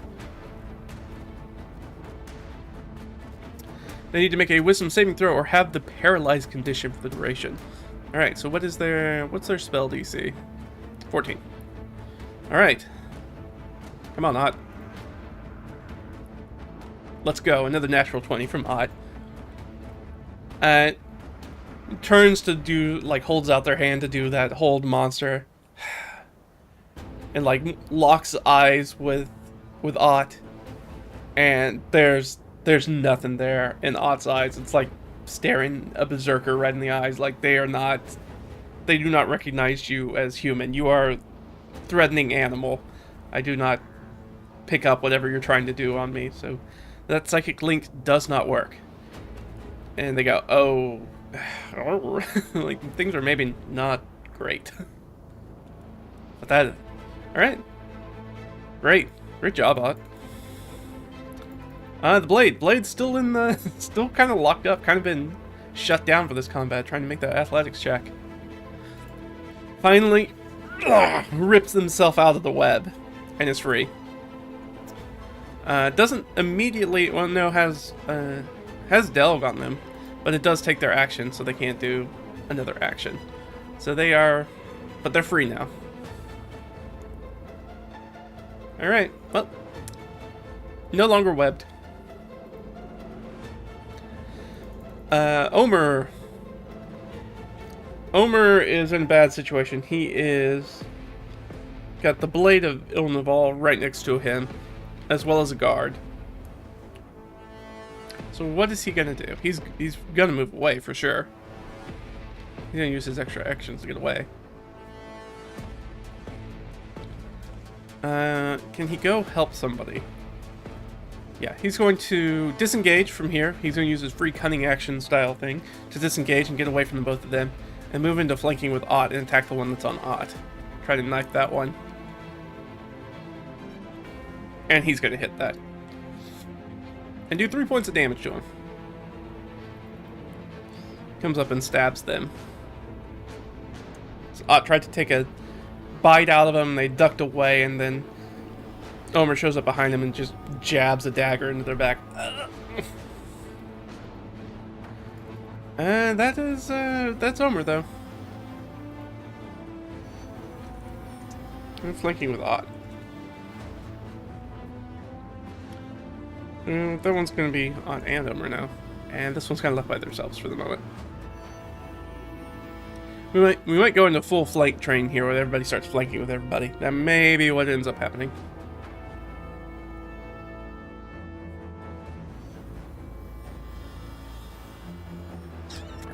And it's the guard's turn. Alright, so we rolled a D4 last time, so let's do like a D3 this time. There should be fewer people showing up. One. Okay, so just one more shows up. And they're going to show up next round.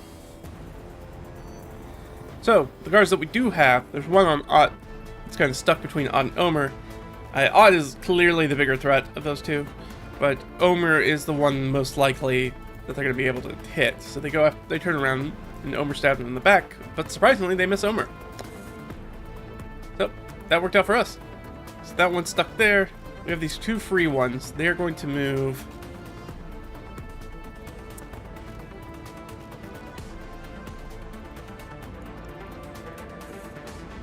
Is one going to move over? I guess we have some other options. Let's just roll. Makes sense. We've got 5 people in our party, so we'll just do 1, 2, 3, 4, 5, 1, 2, 3, 4, 5, and then we roll 2 6s, of course. Okay, so 3 and 4. Who's 3 and who's 4 on our list? 1, 2, 3. So one's going to move on Imbar, one's going to move on Ott.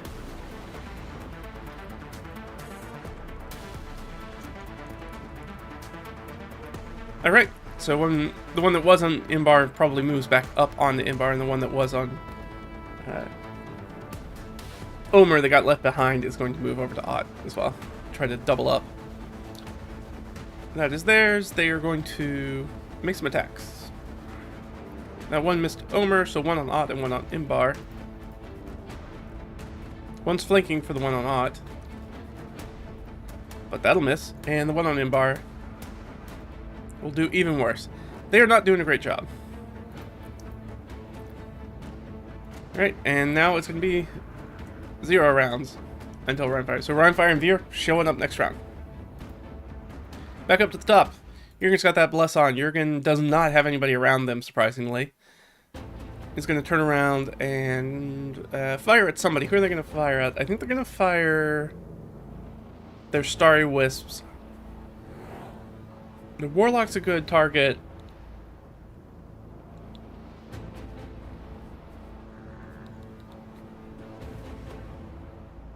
I think... no, we see the one that's Omer injured. We see an injured person.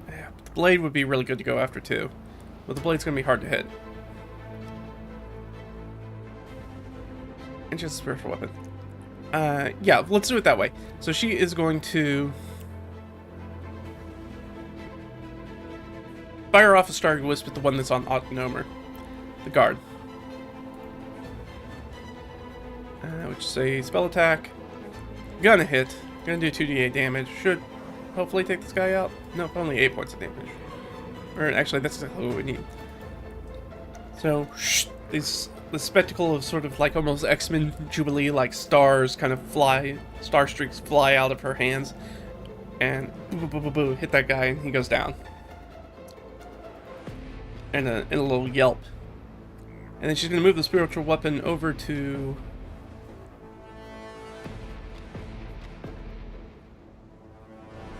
The warlock's probably too far away. Spiritual weapon doesn't move very far.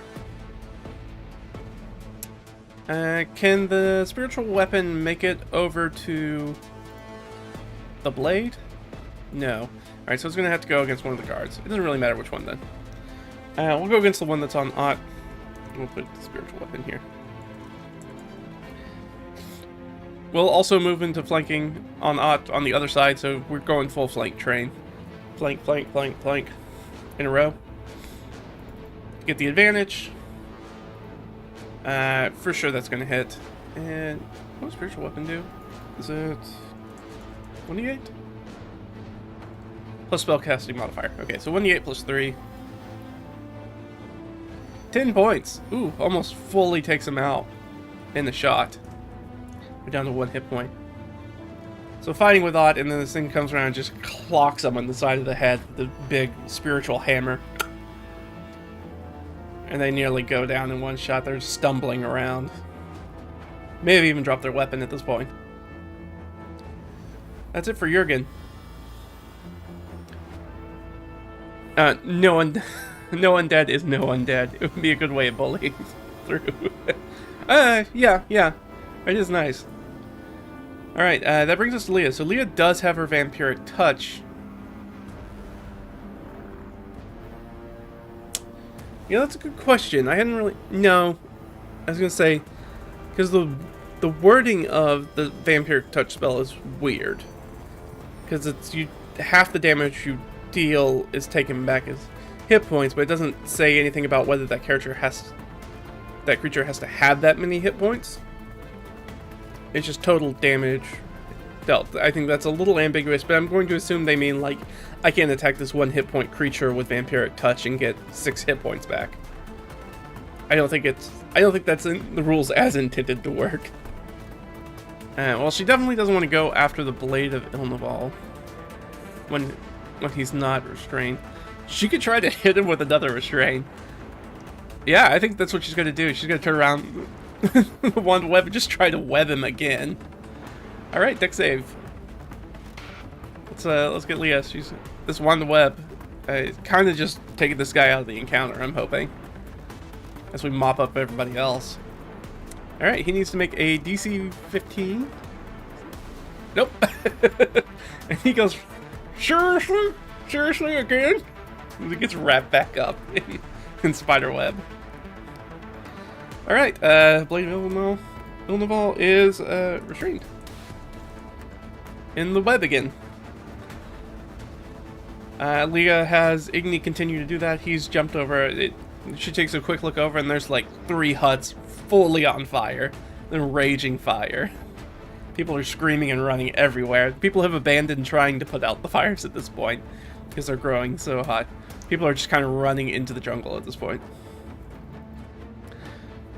Alright. So that takes us down to Imbar. Imbar is blessed. Imbar has 1 guy on her. She really wants to get over to that Blade of Ilnaval, though. And actually, Leah's going to move over to the Blade.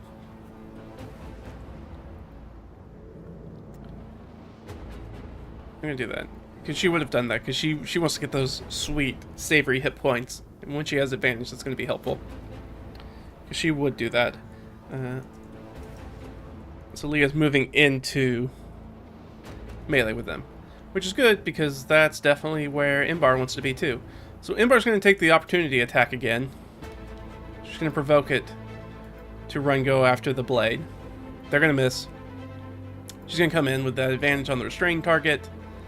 Does she have... Yeah. She for sure has a +2 to hit. And she will do all her extra damage as well. Oof. Oof. And she kind of runs this guy through for 18 points of damage. He does not look so so good, Mr. Stark. He's down to 13. He's still restrained, so he cannot get out of here even if he wanted to. So she runs up, just puts the moon sword sort of right through his chest. This guy probably comes to a very clear idea that he's probably going to die here. Alright, and that's going to be, Imbar as well. And so Imbar abandoned the one that was on her as they took wild swings at them and completely missed.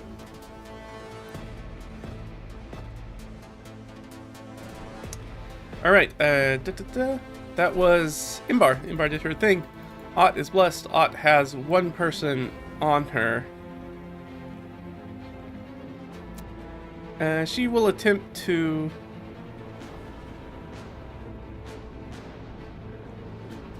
There's nobody on Jurgen anymore. She's got the one that's on her. She's gonna try to make a bite attack on that one, I guess. So she's gonna try to make a bite attack at the one that's right next to her.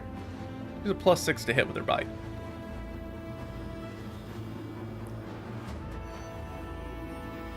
That's gonna hit. It didn't really matter. She was definitely gonna hit with that. So Ott's firing, one's still trying to stab at her, who's like right next to her, and she turns around and she just like rips down, just kind of rips most of this guy's throat out with her mouth. And turns around and is gonna fire off another arrow, I feel like at the Warlock at this point. Try to take care of that Warlock. Miss on the Warlock though. She has a +6 to hit, that's a 10. No, she can't get to a 16 even with the bless. Unfortunately.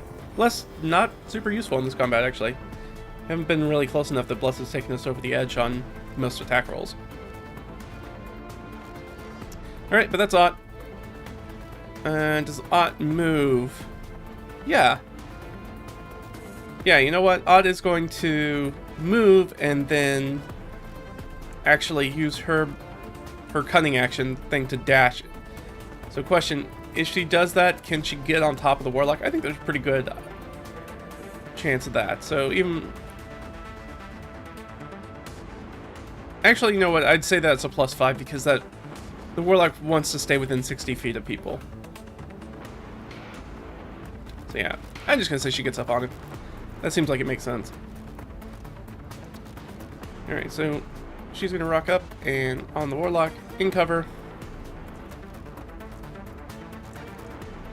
So Ott, the 7-foot-tall Knoll murder machine, is getting on top of her. Fully red-eyed, not paying any attention. Just here for the blood. Alright, that's Ott. Not the place you want to be, and the Warlock's like, oh, shit. And we'll try to make 2 rapier attacks, I guess, because that's where they are. Right on to Ott. Miss with 1 for sure. That other one will certainly hit, though. 1d3 plus force damage. Ooh, did not roll great. Need a +3 to that. Okay, so Ott will take 11 points of damage. Ott will feeling pretty okay at 30 hit points.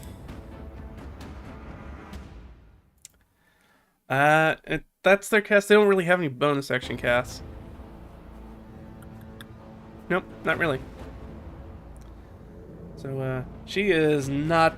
Our Warlock is not in a good spot. They're probably about to go down.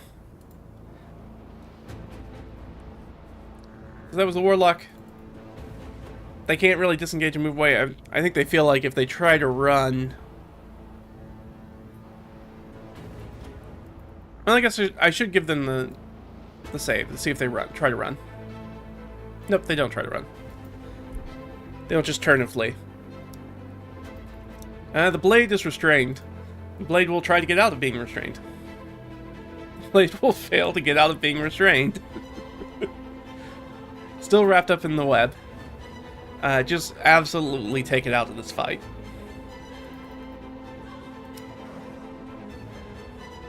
Omer's going to turn around and I mean, there's a guy that's easy to hit. Because he's wrapped up in webs. So yeah, he'll I guess, swap his weapons out. He'll take his sling back out and try to just hit the guy who's restrained. And miss him, somehow. That's okay. Great job, Omer. Alright, we're missing some guys, so... How many people show up? 2. Alright, so 2 more guards are going to show up. But one's actually getting into the area where they can attack people, so let's find out where they run to.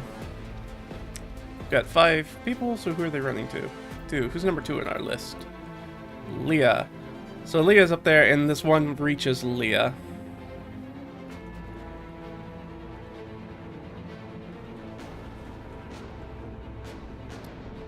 Oh, hold on. Did I do that? But yeah, okay. So then one's free, and then one's going after Leah. And it doesn't matter how put him up there. So one goes after Leah. Tries to make an attack. That's a 14 to hit. I think Leah's AC is a 15, right? Yeah. She most assuredly has mage armor on, because she always has mage armor on. So misses Leah with an attack. And the other one's going to move against somebody. Who are they going to move to? 2, also Leah. And then the other one moves into flanking to attack Leah. And will hit. And do d6 plus 1. Ooh, 7 points of damage on Leah. Not feeling great. So, Leah, not feeling great. As she has these 2 people who run up and kind of flank her and start stabbing her at her with spears. Alright, that's our guards.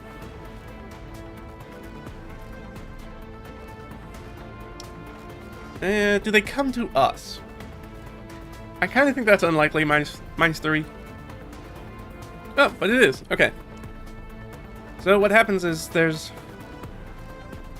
The Warlock is trying to dodge Ott, as Ott's on top of her, trying to snap at her, and is going to start trying to stab her with a spear. And the Warlock looks up as a shadow passes over them, and crashing through the upper story is Rhymefire, and it's going to drop Veer. Who's going to drop Veer on? Probably on the Warlock, I'm going to guess. Is it on the Warlock? Question mark, I guess? Yeah. And so as it's crashing through sort of the upper story of the jungle, as Rhinefire's like grabbing onto branches and looking down at everybody, and lets go of Veer with their talon, and Veer kind of falls out of the air and is going to try to sort of death from above the Warlock down. So let's do our Dragon Shield. Well, Dragon Shield. He has Dragon Resistance, Heart of the Dragon. Heart of the Cards. Pack Tactics. Yep. And they get 2 spear attacks. They kind of run down. They get advantage, but it's only a +3 to hit. But they get 2 of them. Hit and a hit. So Dragon Shield's going to come down and do 2d8 plus... no, they've definitely got a shield. 2d6 plus 2. Does 9 points of damage. As Veer rides down and just stabs into this Warlock. Rhymefire is... Let's see, Silver. Silver Dragon Wormling.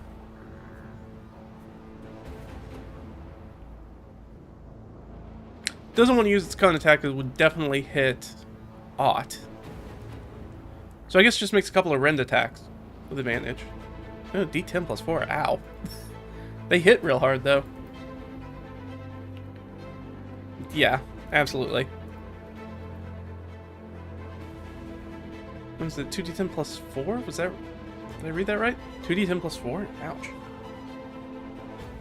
Yeah, sure enough. Now, I rolled almost the worst possible damage you could. So, that's fun. But still does 11 points of damage. It sort of shreds this warlock. And they look awful. So they're in melee with Ott, rain fire. Veer. I think Veer's like, ooh, ooh, ooh. Watching their dragon lord charge into battle and slice up this warlock real bad. Alright, well, I'm just gonna have them, Rainfire and Veer will go at the bottom. That'll be fine. That brings us back to the top. Jurgen.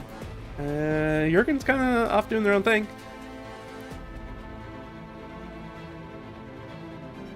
Gonna go help Leah, for sure.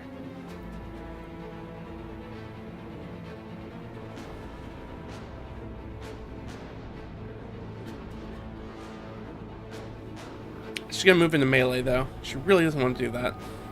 To do Cure Wounds. Not because she doesn't have enough hit points, but she wants to keep the concentration up on Bless. But she's gonna do it anyway, so she's gonna move in, she's gonna get that first level Cure Wounds. Which, we're using the old Cure Wounds, so it's 1d8 plus 3. Where am I at? Yeah.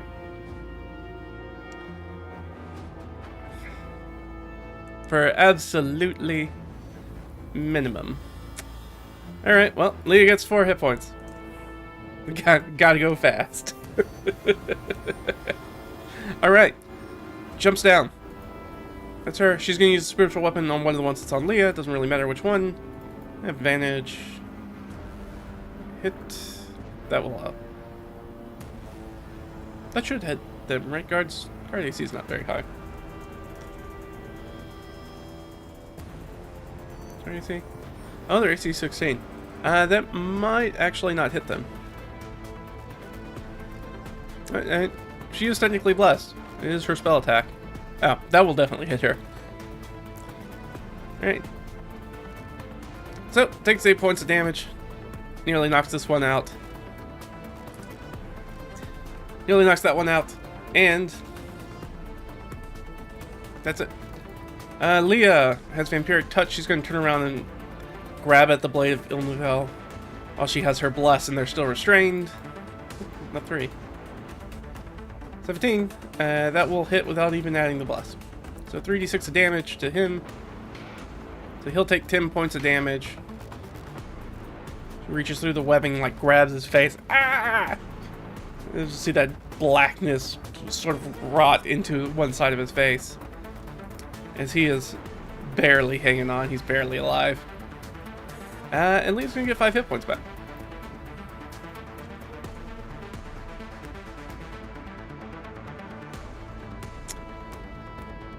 Oh, I don't think I did a concentration. I need to go concentration check because she had Vampiric Touch. Oh, she would have failed that. That's alright. I'll just assume that she no longer has Vampiric Touch. It's not going to make that much of a difference in this fight at this point. But she does not have Vampiric Touch anymore. He's gone. Did I mark up for 3rd level? Maybe not. Alright. That's okay. Igni continues to make fires. Is anybody doing anything about Igni? Question. Yeah, okay. So people have started... Some people have started sort of shooting at Igni, probably throwing stones and trying to slings if they have them, but primarily probably throwing stones and things like that. Because we know there's a whole bunch of non-combatants. The few people who are still here who haven't fully run away. Maybe they're trying to save people in burning huts or whatever. And they're throwing rocks at Igni. Sure, I'll just give him, let's give him like 3 attacks. Plus 0s on all of them. No, actually, those may hit. What's our method here? What's our method's AC? AC 13. Alright, so 2 hits.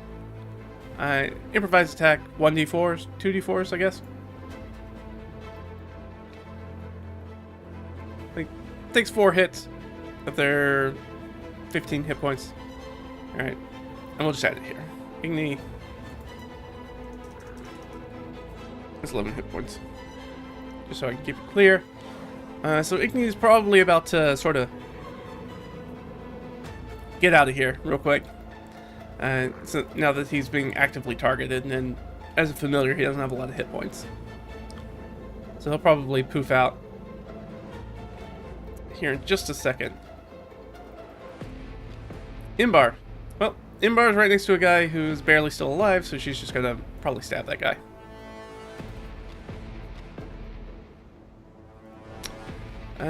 She could not hit this guy. She does not. That's only a 17. The guy's AC is an 18. So, let's miss it. I mean, I'm gonna double check, but I'm pretty sure. Oh no, that is 18. Absolutely hits him. I don't think there is any way she doesn't kill this guy. He has 3 hit points left, right? Yeah. The Blade of Vilnaval is dead. He never made it out of the... After he made 2 attacks, his first salvo of attacks, and after that he hasn't gotten to do anything except try to get out of the webs.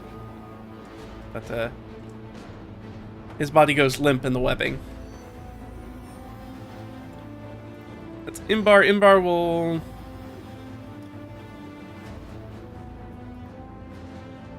move to this person. But can't do any other attacks. Alright, it's Ott's turn. Ott's going to swap out her weapons to her spear. And...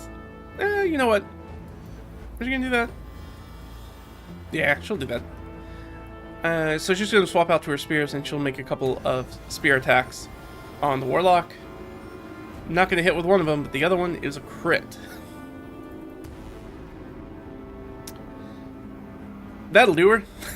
That's a good roll. That'll do her. Alright,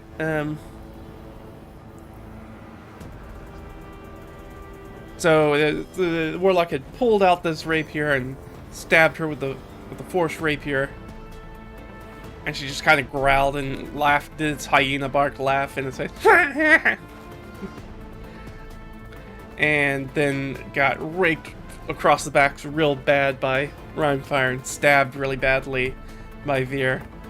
And then I think Ott just sort of like grabs them by the hair and like rips their head to the side and just stabs their spear up through their under their rib cage into heart, lungs, and associated areas. And that Warlock is no more and falls to the ground.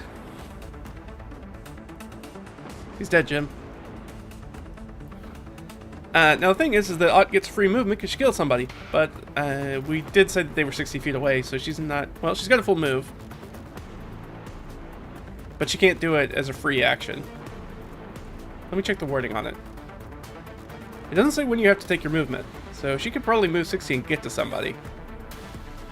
Oh, she can only move 15.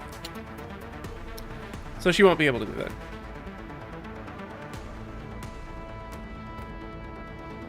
Because the rampage is kind of... I'm going to double check that. Null Hunter. Oh, it's a bonus action to do it. I didn't realize that was a bonus action to do. That's okay. Not going to make a big difference. Yeah, she can't get to anybody. But she can dash. So she can dash and get into melee with somebody. So she is going to dash and get to, I guess, this other one that's on Leah.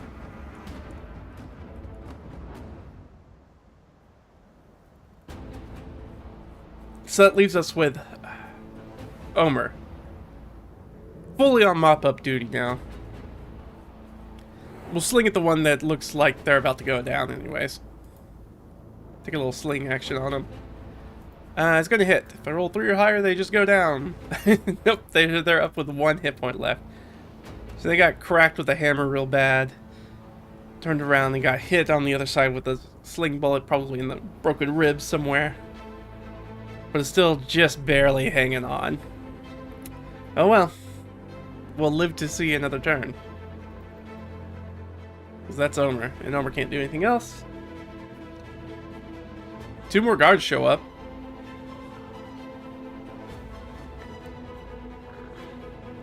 And I'm going to say, do any more reinforcements show up at this point? I think it's extremely unlikely. -5. Yeah. We're done with reinforcements. We have killed a bunch of people. There are a bunch of people dead in this jungle area. So these are just going to be guards. But we have the 2 that come in. But everybody else is pretty much done for. And these guys are not going to have nearly the staying power. They're immediately going to start making... The 2 that are already in here are going to make morale rolls. One saved, but one didn't. I'm going to assume that the one who didn't save is the one who's got 1 hit point and is going to disengage and flee.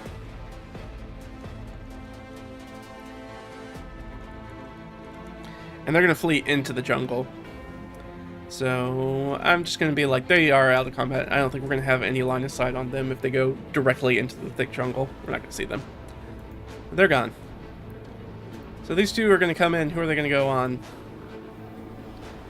We've got 5 characters. Actually, we've got more than that now. We've got 7 characters. Didn't matter anyways. 1 and 3. So one's going to go on Jurgen, one's going to go on Imbar. And they'll make their spear attacks.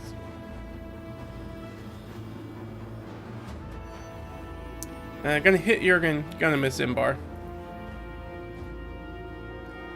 So Jurgen will take 3 points of damage and have to make a concentration save. Should probably do pretty well at that though. Hopefully. Fingers crossed. So does get a bless on their own save, didn't need it anyways, so you definitely pass that DC. Perfect. Alright, that's those guys. Renfire and Veer. Veer would have to spend their entire movement and dash to get up to somebody. As will Renfire. Actually, I think what they're going to do is, I think Renfire is going to... Let me look at them real quick. You're showing me everyone except the one that I need. Because what's his fly? Fly is 60. So what he's going to do is Renfire's actually going to reach down and snatch up Veer in his talon again and fly off. And he's going to fly into the center of the... Always wants to do rimfire instead of Renfire. I'll correct it. And fly into the middle of the hamlet. And they're just going to go by and they're just going to do a pass and just blow cold breath at people that are still in the crowds that are screaming as they start running away, because now there's a dragon. Now they're actively running away. And they're just going to do a strafing pass on the hamlet and rip through it. Okay, now Renfire does... Well, we're worried about Renfire's Chaos Corruption later. And Veer's. So that's them, it's back at the top. There's not much left here. We've mopped this place up pretty good. I thought, and I think we've pulled enough combatants that this is probably going to be most... We might have one more small combat in this area, but I think we've mopped up pretty much anybody who would fight us at this point.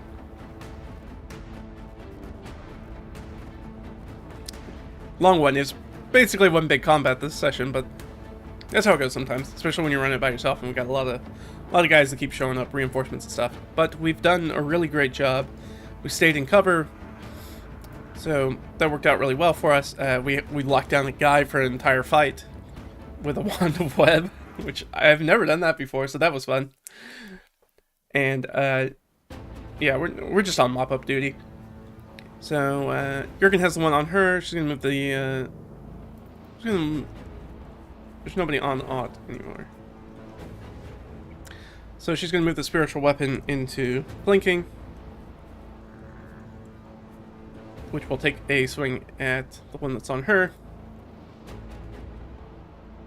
Absolutely hit. 5 points of damage, and then she'll make her own attack and miss. But the one that's on her is going to take 5 points of damage. Just get cracked in the back of the head by her magical hammer. Jurgen, Leah has some spells. I think at this point, looking at the battlefield, kind of on mop-up duty. They're kind of fighting the last few mooks So I don't think she's going to use any more leveled spells. I think she's like, okay, I think we're good here. She doesn't want to waste any more spells. So I think or something like her wand of magic missile. So I think she's just going to use her. She's going to fire a firebolt off on the one that Jurgen's fighting. Not do particularly good. Oh, actually, that's just what we needed. We need to roll specifically 1 to get to 16. So 1d10 plus 1 for Fernie and Ash Staff. That's 8 points of damage. And that one be dead as well. As more fire flies through the jungle and the guy immolates that guy. And he goes down. No bonus action for her. She's going to go ahead and she can probably see Igni, and she's going to recall Igni. She's going to start flying back her way.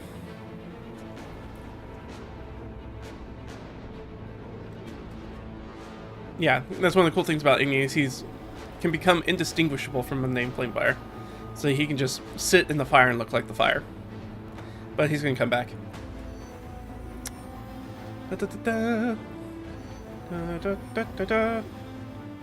Imbar's still blessed. He's got one person on her, so she will turn around and just stab at that person. Moonblade.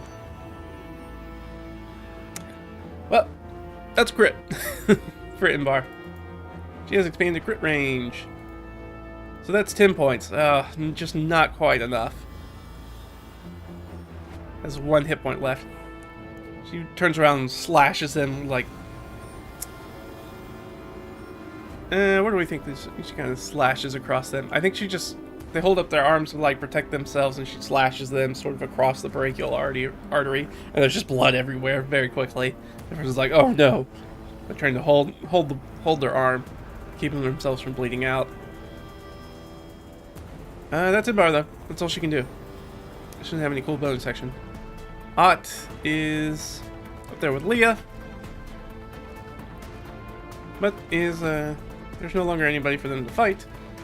So we'll turn over to... We'll move to the one that's on Imbar into flanking and try to finish it off with her spear. 11 plus her 6 will absolutely hit. Doesn't really matter because only 1 hit point, which will kill them, which will allow her to do her bonus action where she moves and she will attempt to bite the other one. And she is in flanking for that too. She'll hit with that one. So 1d4 plus 2. So she'll do 6 points of damage with that, and then she'll use her spear for the second attack on that guy. And hit again. And maybe just wipe up this combat real quick. So 10, nope. Reduce that guy to 1 hit point as well.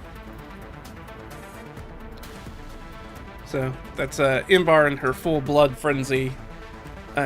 Stabs through a guy, turns around, bites the next person, stabs them too, and almost kills them in one go. In a flurry of just a few seconds, just rips through one person and almost kills another. Omer. Omer will sling, I guess. That's sort of his thing. He'll miss. No. Well. This one guard's in a shitload of trouble. Surrounded by nothing good.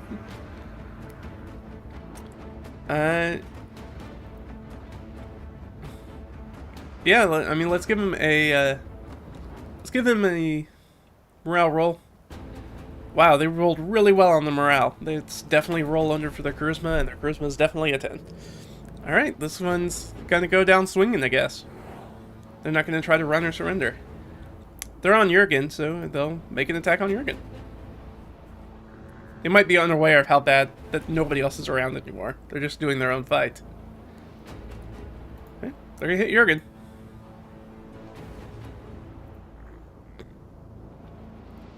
For 4 points of damage. So Jurgen will take a little bit more damage. But it's nowhere near to being particularly worried. She gets scraped again. Rhinefire and Veer do another strafing pass. Probably land on the top of one of the non-burning huts. Start to... I think that Rhinefire starts to like rip the thatch apart with their rending claws and breeze cold on the inside to what and whoever may be on the inside of one of those huts, and just ice, just cloud of cold and just sort of mist, you know, permeating off of that is from the immediate cold that gets hit. That sort of exothermic reaction. That's what they do. People are screaming. There's not a lot of people left here probably at this point.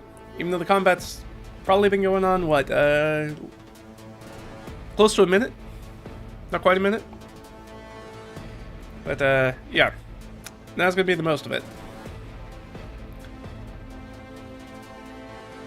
Perhaps we may take the bodies of the fallen and put them in good use of science. Perhaps some chaos energy for better results. Hey, they're your bodies if you want them, I guess. You can do whatever you want with them. Alright, so we just got the one guy left. We don't really need to play it out like we're gonna kill that guy. He's got to make it through 5 people trying to kill him. Hey, what do you know? At least one of them's gonna hit. That guy's toast. And the guards are gone. And the rest of our party kind of regroups real quick. How's everybody looking? How's everybody? Leah still looks kind of worse for wear, probably more than anybody else. Everybody else is doing pretty well. Imbar looks best out of everybody, I think. Homer, Rickon's looking alright. So Leah, more than anybody, doesn't look great. Does anybody have a healing potion left? Oh, it does. I want to use her healing potion. 2d4 plus 2. Yeah, she'll use her healing potion. That's fine. Actually, no. She's not going to. Because we don't know if we're going to get into another fight yet. Probably. We're probably going to have another fight in here. Not going to be time for a short rest. Nimbar doesn't need to do her second wind. Omer's down by 4. She's down by 11. I think Urian goes like she's gonna heal Leah again, and Leah kind of brushes. No, it's fine. Kind of holding her stomach still. It's fine. Let's finish the job. Let's find the rift. And that's basically what Rhinefire's doing right now, is he's ripping off thatch roofs trying to find wherever the rift is. And I think that's probably going to be where we pick up next time. I think that's going to be what we do. This was a long combat, so I don't really want to start something new for it now that we've gotten this far into the stream. So I think I'm going to do that next time. So this will be our cutoff spot. Next time they're going to jump into that village. They're going to track down where this rift or portal is. We think that there might be maybe some more combatants, and maybe if anybody comes through those portals or rifts, we don't know. But this is a good start to clearing out the enclave. Most of anybody who's a non-combatant is gone now. Most of the combatants themselves are dead, but there may be a few stronger stragglers that are still around that we need to take care of. But we'll have to find out about those guys next time. So that's going to be it for this session. Thanks guys for hanging out with me. This is always fun. This went way better than I thought it was going to, even though I threw a whole bunch of reserve guards at us as reinforcements. And that's always dicey. And it makes the combats longer, obviously. Especially before our reinforcements show up in the form of Rheinfire and Veer. But it's a good start. We've made our assault. Everything's in chaos. We're going to rip it up next time. We're going to find those rifts. We're going to try to close them. And then we can cut off this chapter of the story and move on. Probably move to Carjuntan after this. I think we've pretty much tied up all the inns in Split Valley Oasis that we've had. So, other than the Cult of Narimana, which is still present in Carjuntan that we need to deal with, I think we're getting close to closing the chapter on Split Valley Oasis. So, we'll probably do that in the probably not next session, but maybe the session after that. I think next session is going to be sort of the big thing where we figure out what's going on and try to shut it down. But thanks for hanging out with me, guys. It's always fun. And I'll see you guys next time. Alright? Bye-bye.